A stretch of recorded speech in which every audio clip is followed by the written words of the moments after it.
anything in that school. So. It's great news there. We don't need it initially.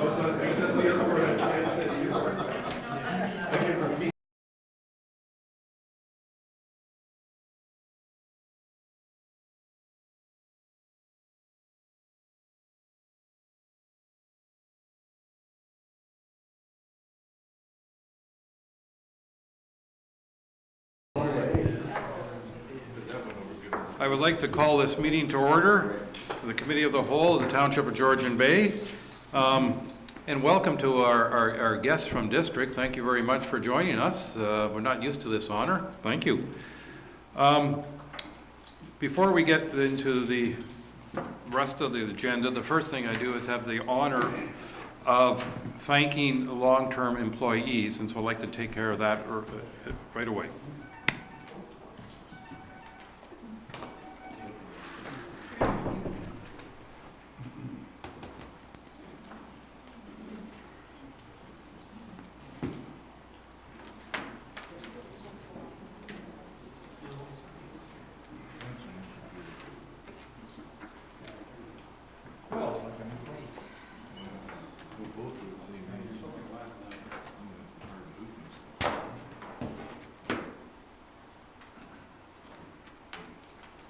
Congratulations on 5 years of Township of Georgian Bay. They tell me some people are surprised that you've been here all 5 years already. I thought you've been here forever because you've been here as long as I've been here. Anyway, there's supposed to be a little something for you, but unfortunately, I'm having heart trouble, so maybe between you we can do that. How about we'll just shake hands?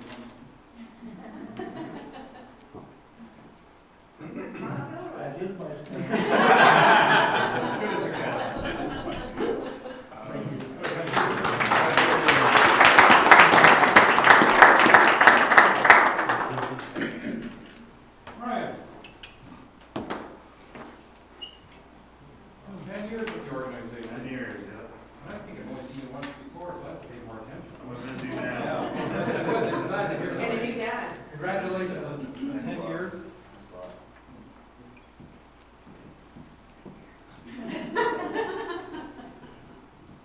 Perfect. All right.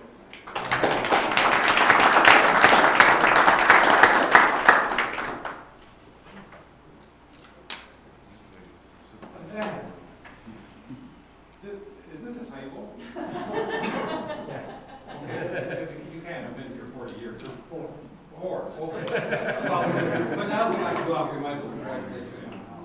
And Mr. Kling, Chair Kling, I think it'd be nice for you to join us in this. Well, I haven't been around 40 years. I know, but you know, for anybody who's been around that long, it is her district chair to be part of the whole thing. I guess we should try to center ourselves a little bit, otherwise we'll be getting rough around. How about you? Can you guys smile? You make us home.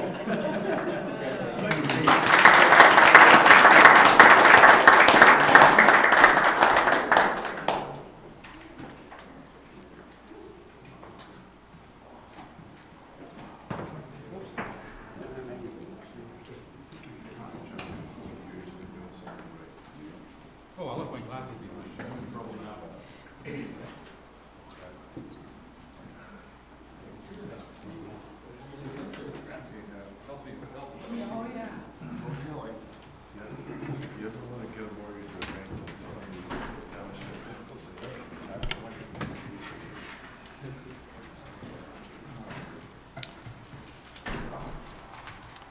All right, now that the next duty I have here is a little less exciting, but I have to ask my fellow councilors if there's any declaration of pecuniary interest with regards to the agenda we have in front of us.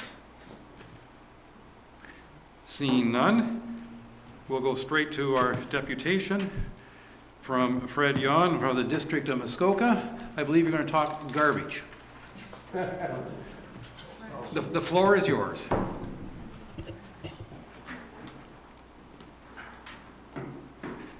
Thank you very much, Your Worship. I'd like to introduce Andrew Zeffrey. Andrew is our manager of solid waste. Also have Quinn Michelle. Quinn is on staff as well. She's our public works awareness representative. Of course, Chair Clinton, who's on introduction. And also we have Michael Dubin here, who's the CAO at the district. So thank you for the opportunity to present today. I want to kick off the presentation and go back to the inaugural meeting of District Council about last October. Chair Klink's remarks to Council was that, and I quote, it's the environment that Muskokans value the most. The time is now for re-energized review of our environmental assets. And Chair Klink called for a review of our waste management methodologies, including bin sites, waste diversion, and organics collection. And that's been a big motivator for staff to come forward and make this presentation to you this morning. And so we at District are here to work together with the Township to foster a better and a sustainable waste management system for Muskoka. And clearly not only in Muskoka, but across the province and across the country, we need to reduce the amount of waste we generate, we use what we can, recycle and recover remaining resources. And as Canadians, we generate among the highest waste per capita of anywhere in the world. And just in the last 3 years, we built a new landfill, and sadly, we've already used one cell of 9 up already. So safeguarding our landfill capacity and protecting the environment for a long-term financial sustainability is really of significant importance to us. And so the path we're on with disposal, it's not sustainable. And the provincial government has recognized this, and we'll be speaking on policy changes and legislation that's come forward to drive change. You know, we as Muskokans are environmental stewards, and this has to extend to waste. And simply put, Muskoka is worth it, and let's leave a legacy. Let's start by looking at the drivers of change, and it goes back to the Wynne government. The Wynne government put forward legislation that was unanimously supported by all parties. The Waste-Free Ontario Act, as the name implies, contemplates that there would be ultimately zero waste, but certainly heading in a direction of less waste than there is today. The Resource Recovery and Circular Economy Act contemplates that waste wouldn't be used as a single use only and then landfilled. All waste would be, at least packaging materials would be reused in a circular economy. And the Waste Diversion Transition Act spells out this process of regulatory change and how the waste management will ultimately unfold in Ontario. One of the concepts they've put forward is that the producers of all packaging materials are ultimately responsible for all costs and the management of the entire Blue Box program. That's a significant and profound change, which I think makes a lot of sense. What's happened in Ontario, and it's very much been in the news in recent times, the whole global markets for recycling, Blue Box recycling products, it just isn't there anymore. It's to the point that the whole Blue Box program doesn't make a lot of financial or environmental sense. There is legislation that contemplates how municipalities are supposed to divert organic waste. And so all these components so far were put forward by the Wynne government. When the Ford government came into power, we were all anxiously looking to see whether they would endorse the Wynne government's legislation. And they have. They rebranded it. They call it the Made in Ontario Environmental Plan. But it essentially covers all the same components that was put forward previously. And we'll get into that in a moment. And what we're looking for as a next step is there'll be an upcoming Blue Box regulation that the Ford government is working on now. It should come up by the fourth quarter of this year, and it'll spell out the next steps on how this change is going to unfold. So the provincial drivers of change, which have now also been supported federally, it's unprecedented that the federal government is now getting involved in the waste file. Significant legislation coming forward by 2021 to address single-use plastics. I think that's very significant.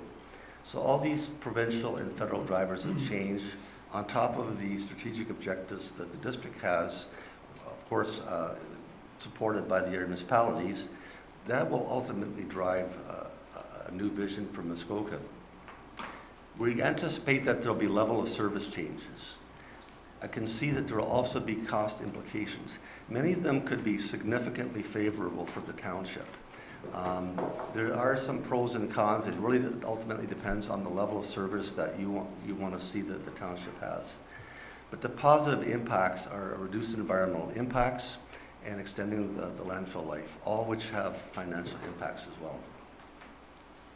And I mentioned the Ford government's made an Ontario environmental plan. You know, the key components of that is preventing and reducing litter, increasing opportunities for Ontarians to reduce waste, making producers responsible for their waste, reducing and diverting food and organic waste, recovering the value of resources, supporting competitive and sustainable end markets, reducing plastic waste, and providing clear rules for compostables. Those are all significant steps in the right direction. The principles of all the legislation, remember I call it the Waste-Free Ontario Act, ultimately we're trying to reduce the waste stream by preventing waste from being generated in the first place. Then reducing, then reusing, then recycling and recovering, and the disposal piece has to be minimized from where it is today. This is sort of the foundation of all the legislation. If we look at Muskoka's current statistics, both on the residential and industrial, commercial, and institutional side, and compare those statistics to where the province wants to head, you can see some significant changes. The black represents the amount of waste that we currently landfill. It's about 2/3 of the entire waste stream. The Blue Box program collectively between IC&I and residential is only about 14%.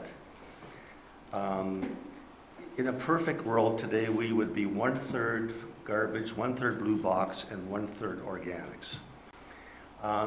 The green bin program, you can see, is only collecting about 1.8% of organics. Leaf and yard diversion is pretty good at 8.6%, but collectively that should be at least 1/3 of the waste stream. Other diversion on the IC&I side, you know, that includes metals and construction waste and that sort of thing. Where the province wants to head in the next 30 years, though, you can see that the disposal piece has to come down to as much as 20%. And they foresee that recycling and reusing would be 40% of the waste stream, and organics another 40%. So the principles being the 4 R's: reduce, reuse, recycle, and recover. What I see in this slide, that the big opportunity is increasing the organics diversion rate. I want to start with that. One of the worst things you can do from an environmental perspective with a landfill is put organics in it, i.e., you know, your kitchen compostable waste. Putting that in a landfill environmentally, it has bad outcomes. You know, the contamination of groundwater aquifers from dumps of the past was caused by the leachate that forms in a landfill, and that all comes from organics. And we've all heard about greenhouse gases and the need to reduce them. Well, organics creates methane gas in landfills, and that has a bad outcome. Some landfills, the larger ones, have so much methane gas generated that they actually collect the gas and use it to recover the energy and generate electricity. Muskoka could easily achieve an increase in by 20% in organics diversion. And how can that happen? By starting at looking at the green bin program today at our curbside collection routes. The participation rate is actually relatively low. You know, if you drive around on collection day and look at the number of green bins that are actually out, there's a lot of houses that aren't participating in the program. And even those that do participate, the amount of the volume of compostables could be a lot greater. We foresee extending the green bin service not only in the urban areas as it is today, but also in the rural areas of Muskoka. And potentially, we're looking at possibly curbside collection, even on seasonal roads. Staff are working with a contractor to look at special trucks that are smaller and can easily drive down, these roads where the larger trucks can't. We need to have the ability to accept organics at all of our transfer stations, and that isn't the case today. And we also need to be able to accept organics at all the waste depots as well. We cannot ever accept organics at bin sites, and that'll be one of the many reasons that we will need to look at limiting bin sites. Committee had asked us to look at commercial organics, and commercially organics come from restaurants, grocery stores, food establishments. Typically, disposal is handled not in the municipal sector, but by the private sector. So at this time, we don't foresee really a great business case for it, but we need to study it further. I'm not aware that this is a big concern for Georgian Bay Township, so I'm not going to really dwell on it, but I just wanted you to know that it is something that we're looking at a lot closer, and we'll be coming forward to committee in the next year to recommend next steps. Looking at our Blue Box program, as I mentioned earlier on, global markets have really detracted from our ability to recover revenue from the Blue Box materials that we collect. It's become a really big problem. You've probably heard in the news that Canada has shipped a lot of these Blue Box materials to third world countries. That hasn't been well received. That's unfortunate, and that's part of the problem, is that there just is no home to put what's called single-use plastics. In our waste program, contamination is something that we need to work on. When I say contamination, I mean that all materials have to be properly separated in the appropriate waste streams. You can't have fibers in the Blue Box program and vice versa. Our contamination levels are relatively low at curbside. Our curbside model works quite well in Muskoka. A bit higher at our transfer station, but there's opportunities for improvement there. But I wanted you to know that contamination levels at bin sites are as high as 80%. And truthfully, what happens when we collect the Blue Box materials from bin sites, they go to the recycling facility in Bracebridge, and the majority of them get rejected because they're so contaminated they just get landfilled. And this is unfortunately a huge waste of money that we're spending on, sending trucks all over Georgian Bay Township to collect recyclable materials that are ultimately landfilled. The good news is that the province is driving this change called extended producer responsibility. And this goes back to the manufacturers and corporations that are responsible for generating packaging materials. They have to be responsible for all aspects and all the costs of ultimately disposing or recycling of those products. And today, the district only receives 44% funding of that program. So it's really a huge upside when EPR takes place, which is contemplated in the next 3 to 5 years. The impact to our budget is in excess of $500,000 a year. And so for municipalities across the province, this is something that we want to see happen sooner than later. The Blue Box regulation that's coming out this fall will help us understand the transition to EPR and the timing. Right now, there's just a lot of uncertainty on how it's going to unfold, but the good news is it's a step in the right direction. One of the reasons why, in our opinion and staff, why our diversion rates could be better in Muskoka is simply by the fact that our garbage bag limits are too high. It's a well-known established fact that even a relatively large household, if you're diverting waste or diverting your organics in your Blue Box program, one bag a week is more than adequate to cover your needs. In the leading municipalities in the province, their diversion rates are 60 to 70%, and that includes Simcoe County, York Region, City of Guelph. They've been doing this for a long time. We're proposing that in the fourth quarter of this year, we reduce all of our bag limits across the board by one bag. So if you're at curbside collection and if you have green bin service, you'll go from 2 to 1. If you're curbside and you don't have green bin, you'll go from 3 to 2. And as the chart shows, at all our other transfer stations and waste depots, we'll be dropping it by 1 across the board. As long as people have an alternative that they don't have to divert waste, they'll just put it in their garbage. And so that's a simple fact that's really not hard to implement, but would have significant impacts on diverting waste and saving the life of the landfill. We recognize that Muskoka is different in every area municipality, and so we put forward that if the idea of bag tags to manage the number of bags that people are allowed to set out, that could be an option for the township to consider.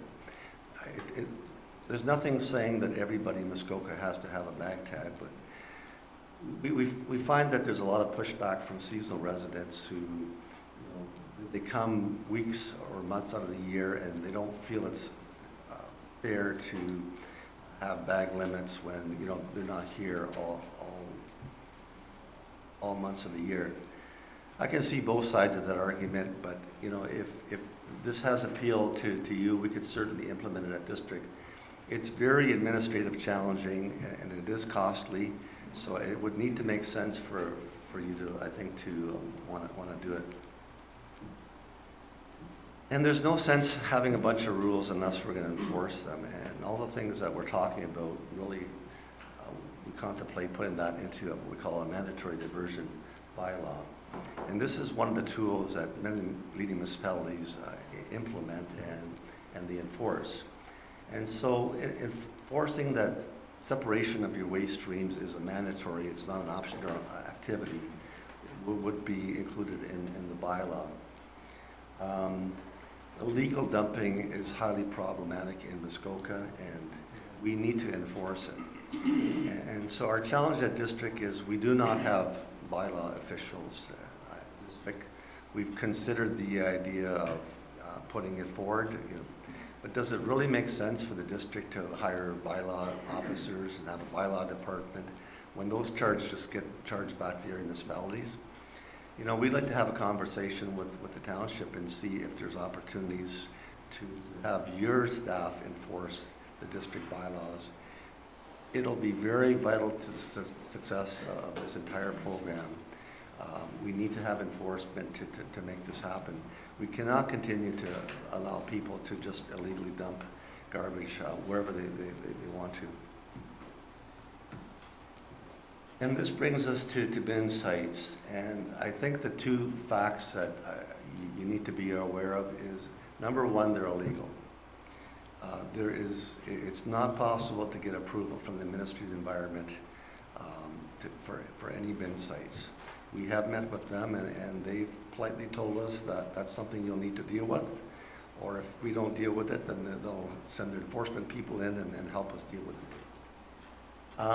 And secondly, there is no way that bin sites can possibly meet any component of our waste management strategy. We cannot enforce bag limits. We can't have green bin service at a bin site where animals would deter that. Contamination rates, as said, they're just out of control. Illegal dumping, we have 12 students that all they do is go from bin site to bin site and clean up after people. And that's really unfortunate. And it's costly as well. A lot of the bin sites, particularly at marinas, are used by ineligible residents. We have no control of who uses a bin site. And so particularly at marinas don't service fully all the residents in the township. A large percent of marinas are servicing boaters that live and pay taxes elsewhere in the province. And so when we get to the cost component of what things cost in Georgian Bay and compare it to the rest of Muskoka, I think that will become very, very evident. I would argue that bin sites are not environmentally responsible and they're not reflective of Muskoka. And the key problem is any unstaffed waste disposal mechanism simply does not work. And so we know how controversial this issue will be. And so staff have worked hard to bring forward a number of ideas for your consideration today. And this is sort of the start of a conversation. We want to come with solutions, we just don't want to come with problems. In principle, the options that are at your disposal is extending curbside collection where possible. Not that many opportunities in Georgian Bay to do that, but there are some. We could build another staff transfer station, and at one time that was actually contemplated. Or we could build additional waste depots. And I just want to explain the difference between a waste depot and a bin site. It's really a fine line. So a waste depot has to meet some construction standards. It has to be fenced. It does contain bin sites. Ideally, there's a concrete or asphalt pad. The ministry has a set of rules that we have to manage the illegal dumping. We have to manage animal issues at bin sites. But at these depots, we're proposing that they all be staffed and that they all have scheduled hours. I feel that that's the fundamental key to making waste management work. Or the fourth option that we have is we can redirect residents to where there's existing transfer stations or waste depots in Georgian Bay. Looking at where we have bin sites in Muskoka, you can see that most of them are in the township here at 23. And to a lesser extent, we have them in other areas of Muskoka as well. Let's start considering some of the alternatives. Let's have a look at Honey Harbor. So Honey Harbor has a waste depot that, as mentioned, we would propose staffing that and having scheduled hours. And if we draw a radius around that depot, we have 10 sites all at marinas that are within close proximity of that depot. So, as mentioned, we can't continue to have municipal bin sites at marinas.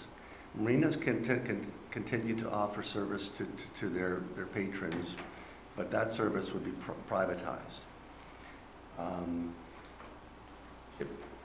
What we're foreseeing is that there's a reasonable level of service within close proximity to all of these marinas in Honey Harbor.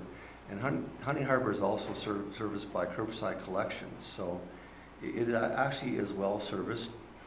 But we could put forward that as of next year, we would be staffing that site. If we look at South Central Georgian Bay Township, there's a number of marinas within a 5-kilometer radius that are well within service by the Baxter transfer station. So we put forward that those residents could be serviced by that existing transfer station. On Go Home Lake Road, we have 2 bin site locations, one at the marina and one at Miners Bay Road. We're proposing that a waste depot be installed on that road. At one time, a transfer station was contemplated to be installed early, I believe, in that vicinity. There is municipal property at 1 or 2 locations that would make that a possibility.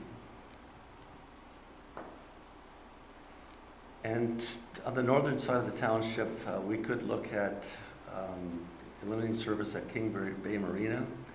However, with all due respect to First Nation, we would need to talk to them first and see how that would work out, because That bin site is also servicing the First Nation. I just want to make sure that we're working together and have good outcomes that way. A big part of any change in level of service has to have a community engagement plan. We certainly would contemplate having meetings with the public to explain all this, explain the need for change, and hear from them in terms of the options that we're putting forward and getting their feedback on if there's better ideas on change or how we can ultimately make this happen. So we are available to have meetings with cottage associations, with the general public. We recognize that's really a key part of the strategy. Just to summarize, everything. I know I've thrown a lot of information at you. We see the need for implementing a mandatory diversion bylaw next year. We contemplate requesting bylaw enforcement from the township and all area municipalities. There clearly is a need to increase a residential organics diversion rate. We will consider the feasibility of increasing or servicing commercial users on the organic side as well. Transitioning to the blue box, producer responsibility at the earliest opportunity that we have would be important. Reducing our weekly garbage bag limits by 1 in the fourth quarter this year. Exploring whether a bag tag program makes sense to the township. Phasing out unstaffed bin sites in order to comply with legislation and strategic objectives. And we see that happening in no longer than a 3-year period. We're here to consult with the township and all area municipalities on this strategy and service level expectations that the public would require. We want to roll out a community engagement plan and make sure that we're talking to the residents and consulting with the public on the proposed level of service impacts. We'll bring forward the final waste management strategy once we've heard from all area municipal councils and introduce changes in budget cycles year after year. This kind of describes the process, again, what's causing change in the province and district. This caused a service level review, which we put forward with recommendations, consultation, and we want to receive resolutions from the township, and then bring it forward to district council for their ultimate decision making. Councillor Cooper had asked me to come with some high-level discussion on the financial impacts and how the levy works. It's a very complicated process. It's something that our treasurer could certainly speak to in a much greater detail than I can, but I can cover the key principles of it. Basically the service level that the township or all area municipalities have forms the basis of what you're charged back in the levy. To be fair to everybody, and the township is a good example of that, you are the furthest municipality away from the landfill in Bracebridge. So what happens in the budget is the cost of transportation are average so that everybody pays the same transportation costs of waste across the board. If you have any particular unique service level requirements such as barging service and special events, you get directly charged for those events. The township has some unique service level expectations that other municipalities don't. And this slide may be of interest to you because it really shows the cost per unit of all the area municipalities. And Georgian Bay has a cost per unit of $179.24 per unit. And that is the highest of all of Muskoka. The lowest is in Lake of Bays Township, and they're running at about $100 per unit. And their model is very different. They have 4 transfer stations.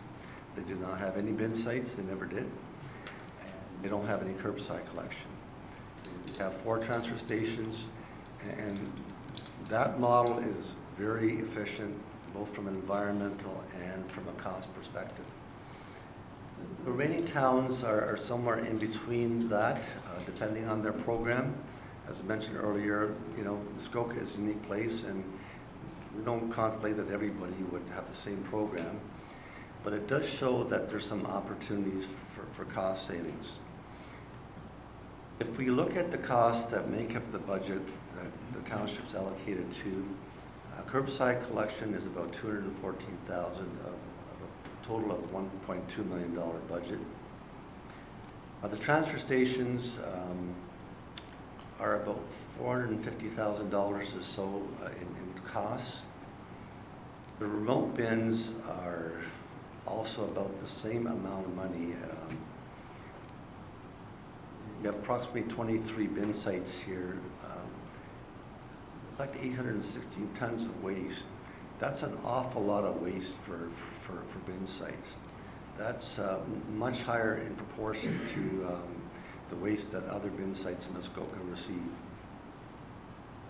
We spend a significant amount of money on sending trucks out to collect recycling in the township, $124,000 a year. And as mentioned earlier, a lot of that, like the majority of that material gets landfill. The depots, the 3 depots are a lot more cost effective as you can see. About $160,000 or so for the 3 depots.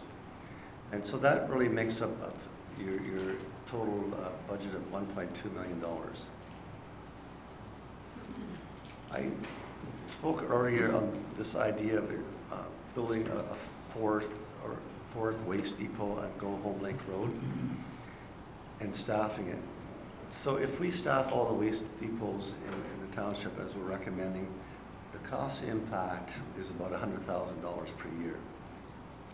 Constructing the new depot, that cost, I would say on the high side, would be about $50,000.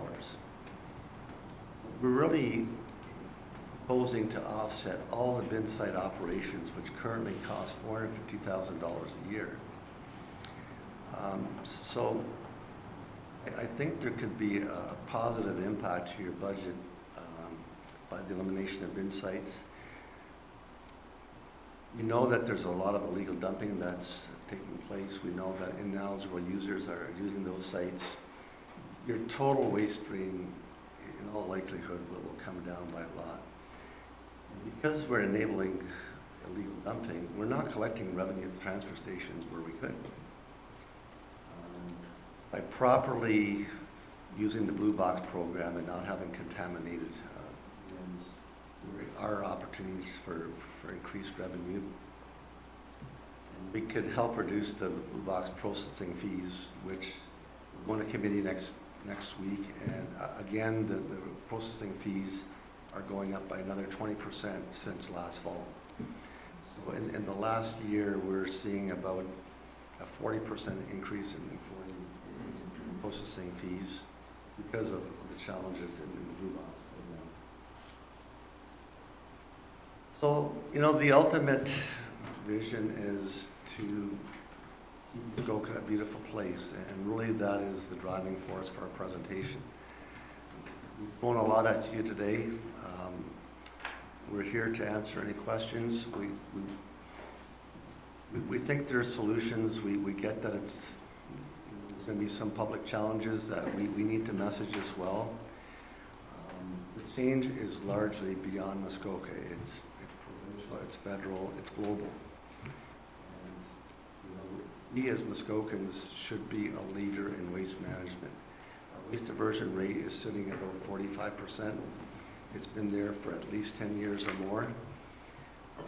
We could change that and be among the leaders. We could easily be 60 to 70% by working at this. There is public pain, but you know, for the sake of our kids, our grandkids, you know, there's good environmental outcomes, and good financial responsible outcomes as well. Thank you very much.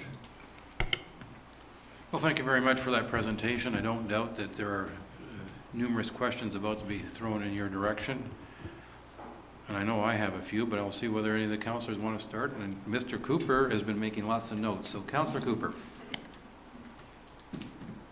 Thank you, and just sort of some higher level questions, just to gain some understanding, and there's a lot of information. Thank you very much.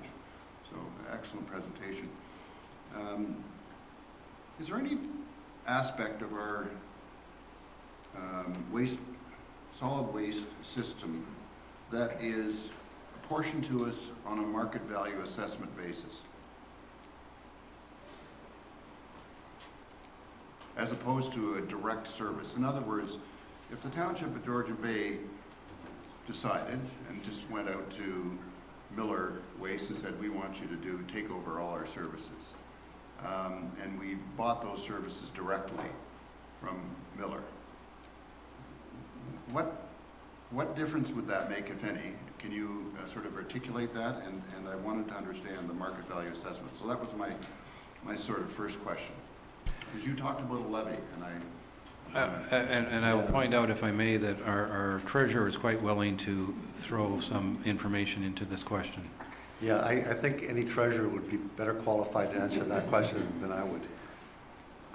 So there are two options when you allocate any of the services, and it's across the tax base based on assessment, which it is, or you can do it by a per unit basis, regardless if the district is providing the service or if you're contracting to Miller, whoever, to a contractor. So you have that option, but with per unit basis, there's administration of that to determine what. I've seen both happen in the past for policing, garbage, those are two, but then you have the administration of deciding which household is a unit, which is not, and it becomes a bit of an administrative issue. So those are the options. Currently, we're across the tax base. so it's done on a market value assessment, That's correct. so not on a services basis. Correct, like all the rest of the services here. Yeah, so it's sort of like the police services that we got dinged with as well. Is that correct? CEO Kennard. I think the treasurer's not understanding your question, maybe, because I think your question is how the district is charging us, not how we're charging our residents. Both. Is I that guess. correct? Okay, so Jane answered the second part. How the district is charging us is for the service. So policing, to your example, is apportioned across the market value. Garbage is we're getting charged for what we're using. Two different animals. And based on the district buying those services from other suppliers, I'm assuming. Is that correct? Whatever it happens We get to a be. bill, that's a district question to answer, but, Right. but, yeah. Okay. Two that different was- pieces of your question. All right, thank you. Just a couple of other comments, and I happen to have, been speaking with Lake of Bays, for example, where they do have just, I guess you call them transfer Transfer sites. stations, yeah. And that only, and their costs are significantly lower. And I also was speaking to some people in Honey Harbor, as just as an example, and a permanent resident there was talking to me, and they said, basically, we have three services. We have curbside service. I can drop my garbage off at the marina, or I can go to the local bin site. So there are essentially three services that I have, which is kind of redundant, to say the least. So I wanted to see if you had. Excuse me, Councilor Cooper, you have curbside pickup at your cottage? No, I'm talking about a permanent resident in Honey Harbor, not myself. I was talking to a permanent resident in Honey Harbor, and they have three sets of service. No, I don't have those services at all. As a matter of fact, I carried my garbage in this morning, and I no, I didn't bring it here. Anyway, so, If I could speak to that point. yes. So you're right, in Honey Harbor, it does have a duplicated level of service in curbside collection. We had recognized that. It is another option for the township to consider. I mean, if you have a staff waste depot that could service the residents of Honey Harbor within close proximity, curbside collection is a model that works very well for us. So, I mean, there's pros and cons, but you're right. If there are opportunities to reduce costs by looking at service levels and when they're duplicated. So just on that note, in terms of curbside can be efficient, I'm quite sure in Huntsville, Bracebridge, and Gravenhurst, it can be highly efficient because you're just running down this street and then this street and so forth. So it could be highly efficient when you're talking about rural, and I'm asking for your feedback on this, by the way. If you're talking about rural, curbside, it can be significantly more expensive because you might go down one rural road and pick up 4 houses and then have to drive another 2 kilometers and pick up another 2, or whatever the case may be. That doesn't sound terribly efficient to me. What would your comment be on that? I think you're right, and I think all these options need to be costed out before final decisions get made. Sure. I wanted to kind of introduce the broad principles of the options that are available for consideration, and but I think you're hitting on all the right points. And before any decisions get made on whether it's curbside extension or any other program, costing out those programs and making sure that this council is fully informed on those impacts just makes a lot of sense to me. So if I might just finish off with one further point, and because there may be a mix of things that we can do, is I think what you're saying, that could make our services more cost effective and also more environmentally correct, or whatever the right term is. And but I have noticed, just having looked at all these different services that we have in the township, and have noted that there are some very large marinas that have bins that are they're not managed, but they're managed because they're at a marina, and so there's staff there. And so they tend to work fairly well. And the other point I'd make is that some of these marinas are very large. In other words, they have 200, 300, 400, 500, whatever slips, so they're quite big, and so people are coming in on a weekly basis or more often and dropping off their garbage into these bins. So it strikes me that probably, you said our usage is very high. The reason the usage might be high is that in many of the cases, the marinas are very large, and there's a lot of people using that service. And I might also add that somewhere between 85 and 88% of our population is water access based, and they show up with their garbage in their boat and take the garbage into the bins at their marina. So could you comment on that, please? Thanks. Through the chair, so we can't have municipal service at a private marina. That isn't an option that the ministry will approve. Marinas can continue to have private service. They can hire their own private waste contractor to carry out that service. I have no doubt that that will continue. We recognize that water access properties are a sensitivity for everyone, and there has to be a reasonable service level for that. And so looking at Honey Harbor, there is a solution right within Honey Harbor by having a waste depot that's not far from any of the marinas in that vicinity. I would point out that there are a lot of water access properties throughout all of Muskoka, and other municipalities, they are not all serviced by convenient options like Honey Harbor is. In most cases, like even Lake of Bays, you have to go drive a long way to get to a transfer station. Like their level of service in some cases is a half an hour drive. And so everybody will have a different perspective on it, but you have, in the township here, you have solutions available within a reasonable travel distance and proximity to, for the water access properties. Sorry, just one follow-up question on our commentary, both. So I've studied the statistics pretty carefully, and the Township of Georgian Bay is really the only one of the 6 municipalities that has such an incredibly high water access number of residents. And if I could just add, so when you take something like Lake of Bays, for example, sure there are some water access properties on Big Wind Island and so forth, but a lot of it's a drive-to situation, and they get in their car and take their garbage over to the transfer site, and it's very efficient. I get that.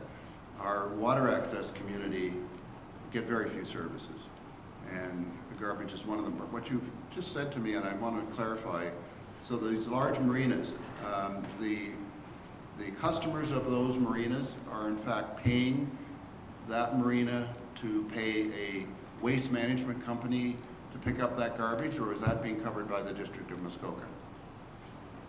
So the chair, that's being covered by the District of Muskoka. But what I was saying is, as we eliminate those bin sites, those services would have to be privatized and covered by the marina through its revenues. So that would be problematic, as far as I can see. But anyway, it's an interesting concept, and I think we need to think about that one. Councillor Hazelton, followed by Councillor Bochek. Thank you for the presentation. I would like to ask a couple of questions here. I think you've answered the first one, but at one point in time you said and showed that MOECP doesn't support bin sites, and then you said that marinas could be allowed or could go ahead with private services to operate bin sites. I'm not sure I understand. To the chair, so a private service is different than a municipal service. Okay. Municipalities cannot be licensed to have bin sites just anywhere. We have clear direction from the ministry that we cannot have bin sites in Muskoka. We can get approval for waste depots, properly constructed, fenced, that meet certain standards, and all of those depots that we propose staffing them. And to Councillor Cooper's point, we can really put as many waste depots as the township would foresee, but have a reasonable level of service for whether it's water access properties or others. It is a cost-effective solution. So, thank you for that. I'd like to paint a little bit of a picture for you here. On one hand, your presentation talks about environmental focus and things like that, and reduce, reuse, recycle, things like that. We're also seeing, in some respects, that people are trying to use smaller vehicles, more gas-efficient vehicles, things like that. So my little picture here is, you're out 20 minutes out of a marina. You've got yourself a reasonable sized boat in order to be able to handle the winds. You come down to the marina and you've got a couple of bags of garbage, or maybe more. You try to get into your little car with all your luggage and put your 2 bags of garbage or 3 bags of garbage in your little car, and then you try to drive from there to a transfer station. That's a non-starter. Just you need to understand that picture very clearly, because it doesn't work. If I have a truck or a big SUV, maybe I can squeeze my garbage in, but if I have a small car, it doesn't work. So that's something I think we need to be very, very sensitive to. Another thing that I think we want to be very sensitive to is Councillor Cooper introduced the topic of a mill rate charge for garbage. So I did some math, and I think the math is useful to share with you. I have a cottage in Honey Harbour. Honey Harbour tends to be the lower valued cottages in the community. So clearly, I am in the low value cottage area, but let's say that Honey Harbour has a $500,000 value of a cottage. The current mill rate says that I'm paying $275 a year for garbage services. If I go up the shore, the average price when I get up to Cogmachine and above there, you're typically into $1 million, $2 million value of cottage. So if I have $1 million cottage, I'm paying double, so about $550 in garbage services for a year.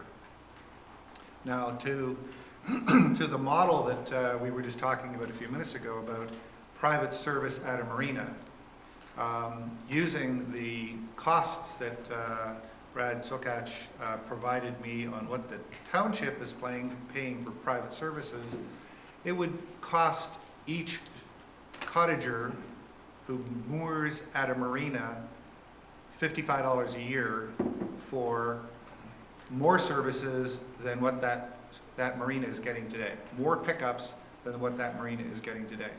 So we have $55 is what the third-party cost would be for that, and then we have you know, arguably $275 or $550 for district-provided services. So that might work for some of the community. There probably is still a need for a transfer site of some kind, because that probably has to be there for somebody somewhere. Certainly the road access people, you know, if you cut off roadside garbage pickup and say everybody's got to go to a transfer site, fine, we've got a few of those. But I think I would argue that the costs associated with that become somewhat prohibitive. Most people in Honey Harbor and coming in and out of Honey Harbor are serviced either via marina or could create a relationship with a marina so that they could participate in that marina service. And so at $55 a year versus the kinds of dollars we're talking about from the district, I mean, I think the model has to change very, very dramatically for this to be a useful process. I like what you're talking about. I like all these kinds of things of, you know, making changes and so on. But I think we need you and the district to come and kind of get your heads into the uniqueness of this water access environment and the characteristics of what are really required by water access cottages. And the road access cottagers are really, or permanent residents are really a very tiny amount. We should be able to service and handle them very easily at a very, very low cost. But I think we need to break the model, if you will, because the model that I see us going to is an iterative, minor change. But when I look at the numbers, $55 versus $500, it's a monumental difference. Could you comment on that? For the chair, the points you're making, we're aware of that. We certainly understand that there's sensitivities with the water access properties and that people pay a lot of money in taxes. But we're putting forward on what we can do and what we can't do today, and we need to think out of the box beyond that in terms of other solutions. We cannot have municipal service at an arena. We know that that's not an option. Could it be an option that water access properties receive some kind of credit on their taxes? I don't know, but you know, that might be something that could potentially be considered. You know, your point that people don't want to put garbage in their car and then drive it somewhere. You know, I don't know that government can solve everybody's problems in every situation. You know, maybe there's some other alternatives that the township wants to put forward on servicing the island properties in some manner that will meet their needs. But you know, truthfully, I don't know what that is, and we're open to any suggestions on how to make that work, but we're being realistic of what we can do legally and what's working today and what isn't. So let me just take this concept one step further. If I'm a road access property in Lake of Bays or pick any other jurisdiction, doesn't matter. On a Sunday afternoon at 2 o'clock, I can get in my car and drive 10-15 minutes to the waste transfer station, fit within those timelines, and I can leave. If I'm in North Honey Harbor, if I'm in Cogmachine, if I'm in Go Home Bay, first of all, I've got somewhere between a 15 and 30-minute boat ride to get to a marina.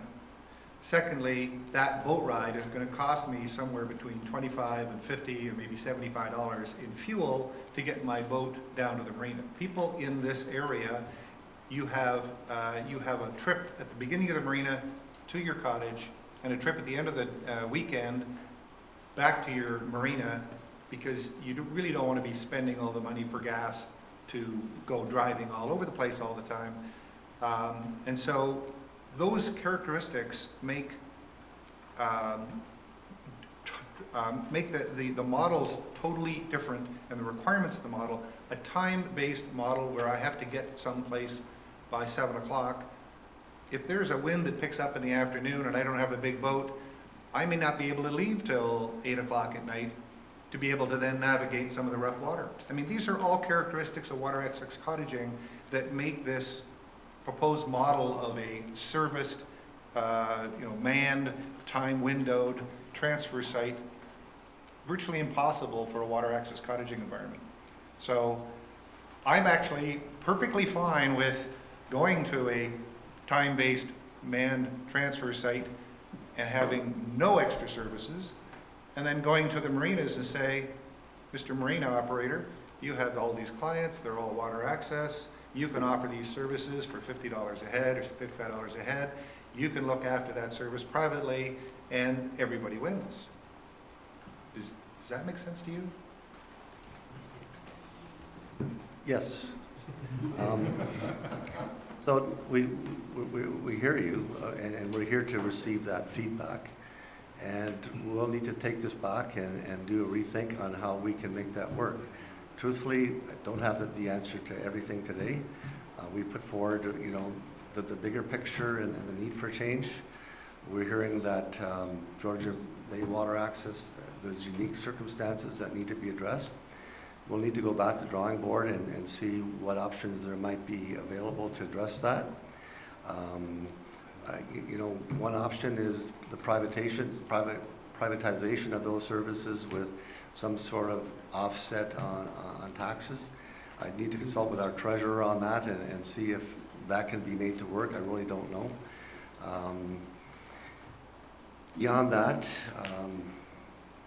like I said, we'll take that back and see what else we can come up with. I don't know that there's any precedent anywhere in the province that addresses that. Any waste that we do receive, we want the model to work, though. So, I think there's probably a bigger conversation that needs to be addressed at the Marina Site Center. Councillor Wojcik. Thanks for coming up, Fred. Enjoy hearing what you've got to say about our dilemma with garbage. A few points here, and I'm going to state them individually so you have an opportunity to maybe address them one at a time. During your presentation, I seen that you gave us the cost related to the Baxter transfer station. And forgive me if I didn't read deep enough into it, but the revenues generated by the transfer stations via the way in and way out, the customer pay process, and the recycling of metals and everything else. Is there a formula or is there a figure that we can achieve to give to our constituents on what the true cost factor of the transfer station is based on the revenues generated there as well too? Through the chair, I think that's something that I could take back and do more of an analysis.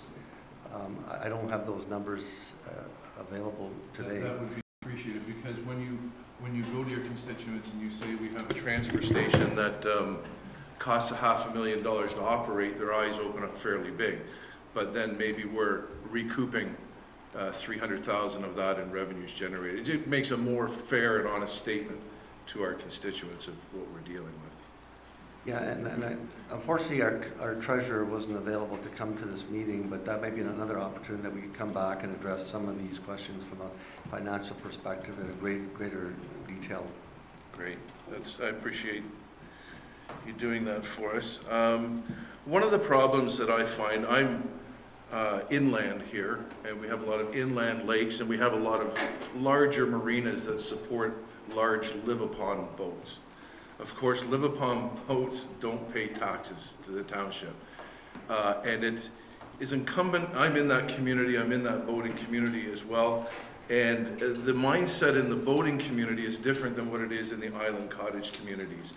My mother and father, for example, in Stony Creek, when they come up to the boat, they take everything out of the packaging, they put it all in Tupperware, they come here, they use their boat for a week, they leave nothing behind.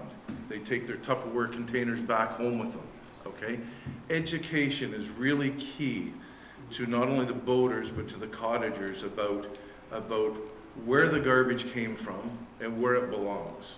And I agree with a lot of your presentation that education is key, what we do with garbage. Not so much relying on the municipal and district government to take care of your problems. Address them individually, and we need to educate people to say, you bring your garbage up with you, take your garbage home with you. You pay taxes where you live, you don't pay taxes here, let them deal with your garbage. That's a comment more than anything else. And it is a common practice in the boating community. They won't bring up tons of garbage and leave it here. They generally take it back with them. A comment.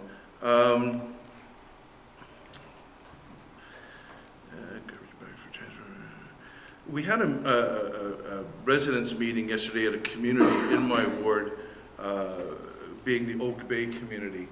And one of the questions they had was, right now they have private garbage collection in that plan of subdivision. They're looking at changing that model and maybe having the District of Muskoka take care of their garbage collection and the costs that are associated with that.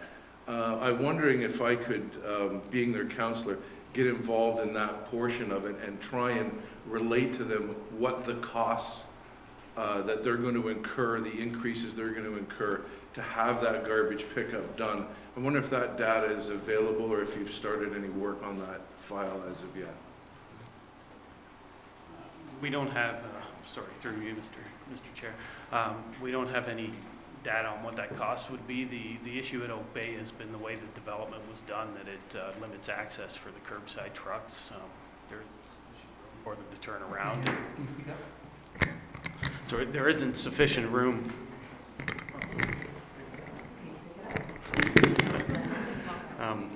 The way that the Oak Bay development was done, the roads don't have sufficient room for the curbside trucks to access and turn around. That's why we haven't been able to do curbside collection in that area. Okay, to that point, they do have curbside pickup now. They have the big trucks that come in and they have the garbage cans that affix to the truck and lift up and dump in and set them back down again. That's the current system that they're using. In the marina, I guess the Marina Village area. There seems to be no problem with the trucks there collecting privately. I'm just wondering why there would be an issue with the district trucks. Are they too big? No, sorry, we actually haven't looked at front load service. That's the name of those trucks, are called front loaders.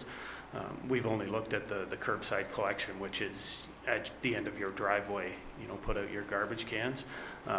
But to go with that service, we'd again be into creating a bin site, which if the district or the township doesn't own the property or have some sort of lease agreement. Right, I'm sorry, maybe I was misunderstood. They have a typical garbage can side load into the garbage truck. It's just, you wheel it out to the curb, the truck stops by, picks it up, dumps it in, sets it back down, you take it back up to your house again. That's what they have as a current service now. And it's quite costly, and they're looking to have the municipality take over the garbage collection in Oak Bay. And I didn't know there was a number of stumbling blocks, but maybe we can address that as I get more involved with the residents over there. But I would like to continue the dialogue. It is our largest growing community within our township, and it's expected to expand and build out quite rapidly. So garbage collection will be an issue in that community very shortly. And I know they've spoken to someone at the district level about this already. Yes, we have talked about it before. I wasn't aware that they were doing curbside collection there. Last I was involved, they had some front load bins in the area that they had a contractor coming in to collect. But we can certainly look into that more and have further discussions. Okay, great. I appreciate it. Thanks for the presentation, folks. Councillor Douglas. Thank you. First of all, I'd like to thank both of you for coming in today. I look at this as a good news story that we are actually trying to be proactive here in our environment as leaders to make a difference. Obviously, it's a very big problem that we need to deal with. I have a few questions that I'd like to ask in regards to the pickup, as my colleagues are saying down the line here, on water access properties. You mentioned that Go Home Lake, there are a couple of municipal sites that may be available. Have those been established or are identified? Through you, Mr. Chair, we had a depot on Go Home Lake Road years ago that was closed down. That would be our first proposal, would be to reopen a site in that area. Is that, Close to the water tap. yes. Is that actually municipal land or does that belong to Waton? My understanding is it belongs to Waton. It was leased. It could be that it was leased. If we have a lease agreement, it doesn't need to be a municipally owned Okay. property. So in terms of that, I think that site actually worked quite well for Go Home Lake at the time. So I think that you're thinking in terms of how to alleviate the different areas, which I think is, as I said, a good news story, because obviously we cannot continue down the road. The MOE does not approve, or M&R does not approve of the sites that are sitting there now. Neither one of those sites are at marinas. Both of them are sitting on municipal land, just for clarification on that. Both the Miners Bay one and the other one that's down by Go Home Lake Marina do sit on municipal land, so we are going to have to make a difference. The other thing that I might just point out for some of the questions that are coming up here, we'd have to have a willingness with our marina owners to actually take on a privatized situation, and that in itself is just going to be a big conversation there. I don't know that every marina is willing to get into that situation, so there's a couple of different areas that really need to be discussed, and I might just make a suggestion that perhaps we get together as a council here and come up with some of the questions that we can submit to you, that perhaps we'll start dialogue on some of the more issues that we think for our area are quite valid. But I think that we need to be leaders in our community on this, in the environment aspect, and I, for one, am extremely happy to see that you're here and willing to look at different avenues. I embrace that and hope that I can be a part of whatever committee gets together to make those decisions and push forward. I would find that really helpful to get that collective list of Yes. questions or suggestions for consideration on how to address your concerns. Okay, great. Thank you very much again. Councillor Jarvis, followed by Councillor Wienko. Just for points of clarification, one, I gathered, Councillor Hazelton, that the idea with a transfer station would be that it would be on a time-limited basis. In other words, it wouldn't be open 24/7, correct? And so Transfer stations would not be open 24/7. not 24/7. Like we'd have scheduled hours depending on what hours make sense. Waste depot or transfer station. Okay, that'd be something up for discussion, because as Councillor Hazelton illustrated, it could be problematic. I represent nothing but cottage community water access, so I know I come in after dark at times, and if I've got garbage, I need a place to put it, so that is an issue. But a point of clarification, you indicated tipping fees at the transfer station. Was that just for construction waste, or would that be for all waste? Tipping fees apply, actually, Yes, tipping fees apply to all waste. Just in Georgian Bay, when it's residential, large items brought in, that is charged to the township account, and then contractors bringing in material, it's charged to the contractor at the time they bring it in.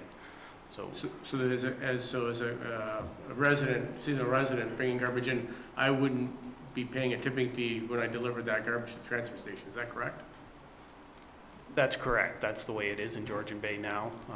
That garbage would still be weighed and then billed to the township.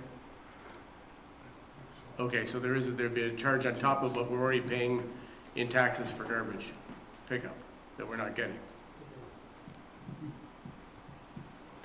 Yes, for large items brought into the transfer stations, like you're bringing in old furniture, things like that. I understand that. So Fridges. but there's a tipping fee for all garbage brought in, correct?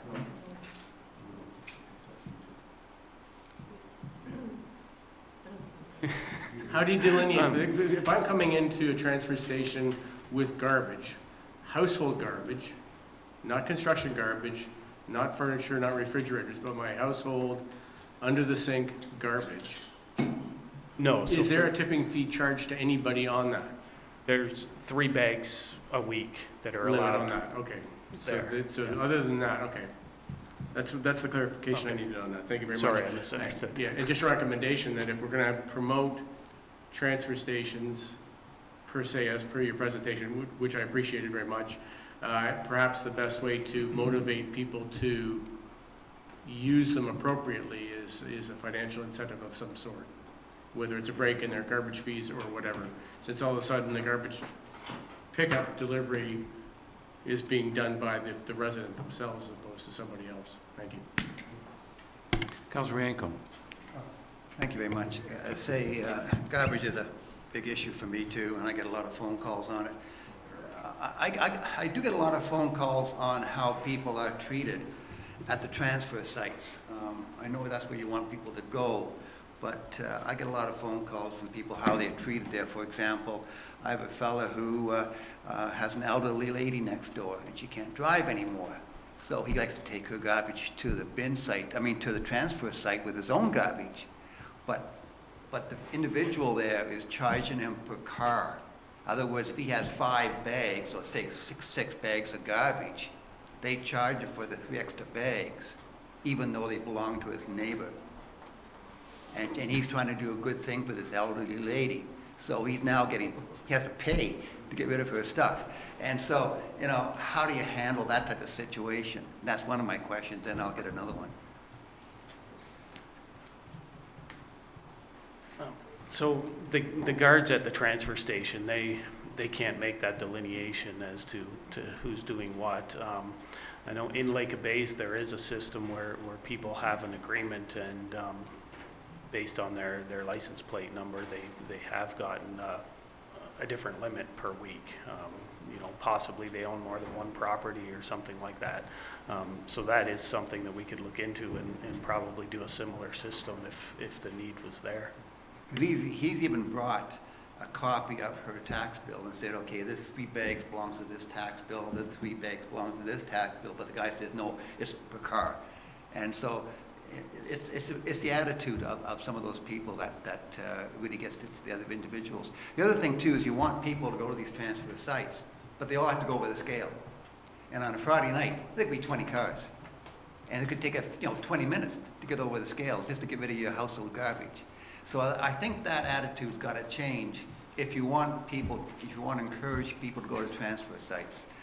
Most people who go to transfer sites now time it so they don't have these big backups on weekends and so on. So I think you got to change the attitude at the transfer sites. Why should they go over the scales just for the household garbage? I can see for construction materials and so on, I can see all that should be weighed in and out because you're charging for it.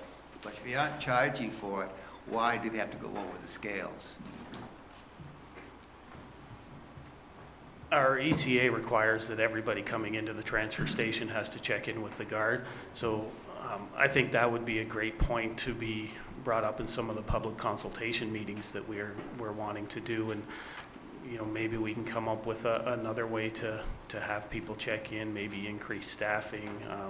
At this point, it's kind of hard to say how, because we add more staff, it adds more costs, things like that. But possibly that's a way that we could get around some of that, is if we had somebody else there that was just looking after household stuff.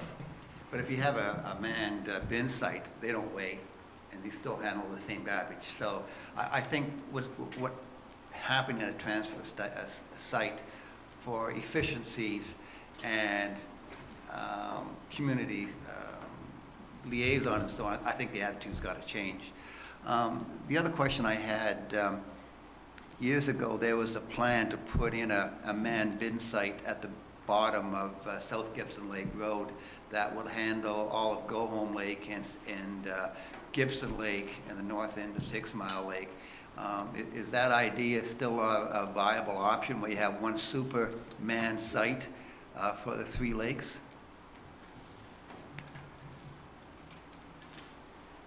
Chair, all options can still be considered. The problem with that location is that there isn't a ramp off the highway, as I understand it, that would allow that to be, the transfer station to be built, if I have the right location. But transfer stations strategically located are one of the options. And the only difference between a transfer station and a depot is transfer station accept all waste. You know, they have scales, they accept construction waste, and depots only accept residential garbage. So, you know, the township can have whatever level of service that it deems appropriate, and if there's a business case for that. No, I think the majority of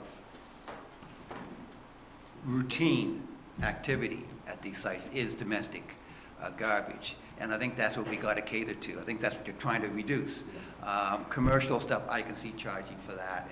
And most commercial, people taking in commercial stuff, time their deliveries to offset maybe the daytime and so on, the contractors and so on. I would never go to the Baxter on a Sunday night for anything because of the lineups and so on. And I've heard of you know, half a kilometer of lineups waiting to get over the scales on a Sunday night.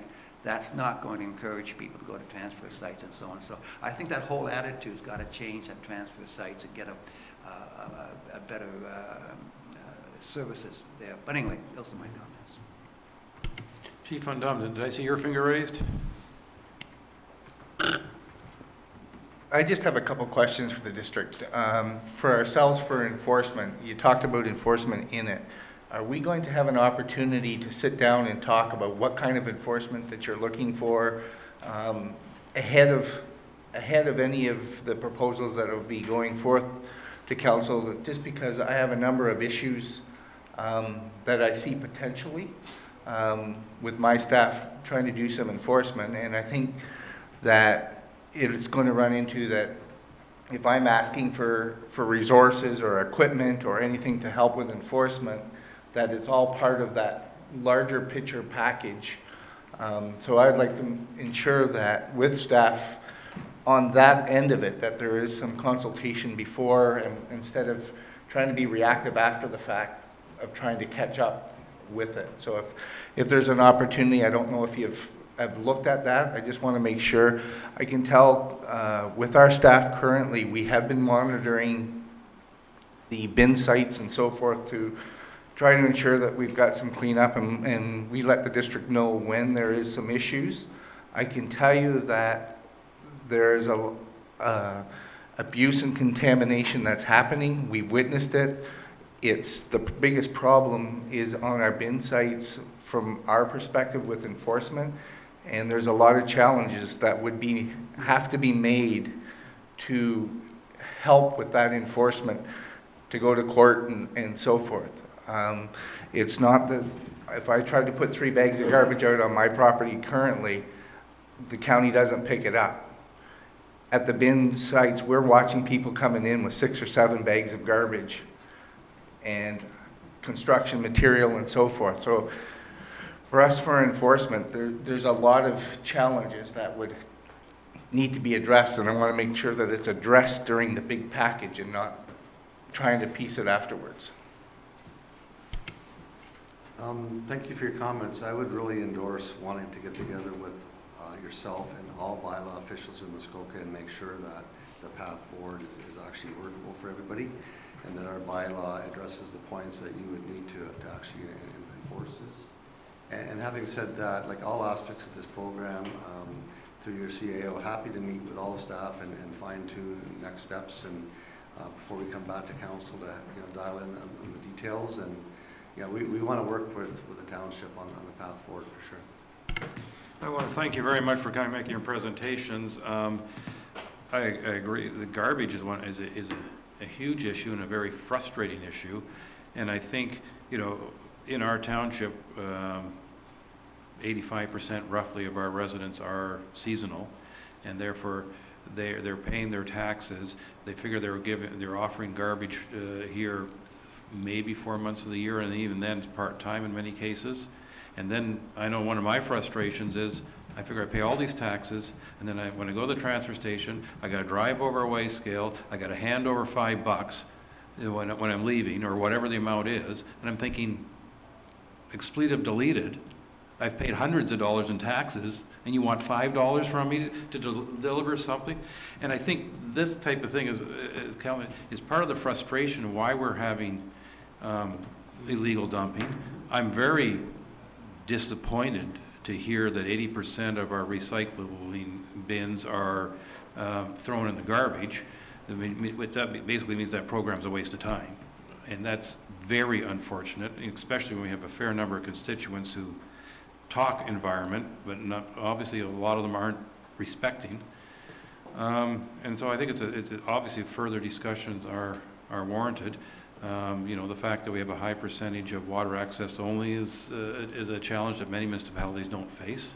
So it's a very challenging circumstance, and I greatly appreciate you taking the time to come and provide us some more information, and I'm sure the conversations will continue. Thank you.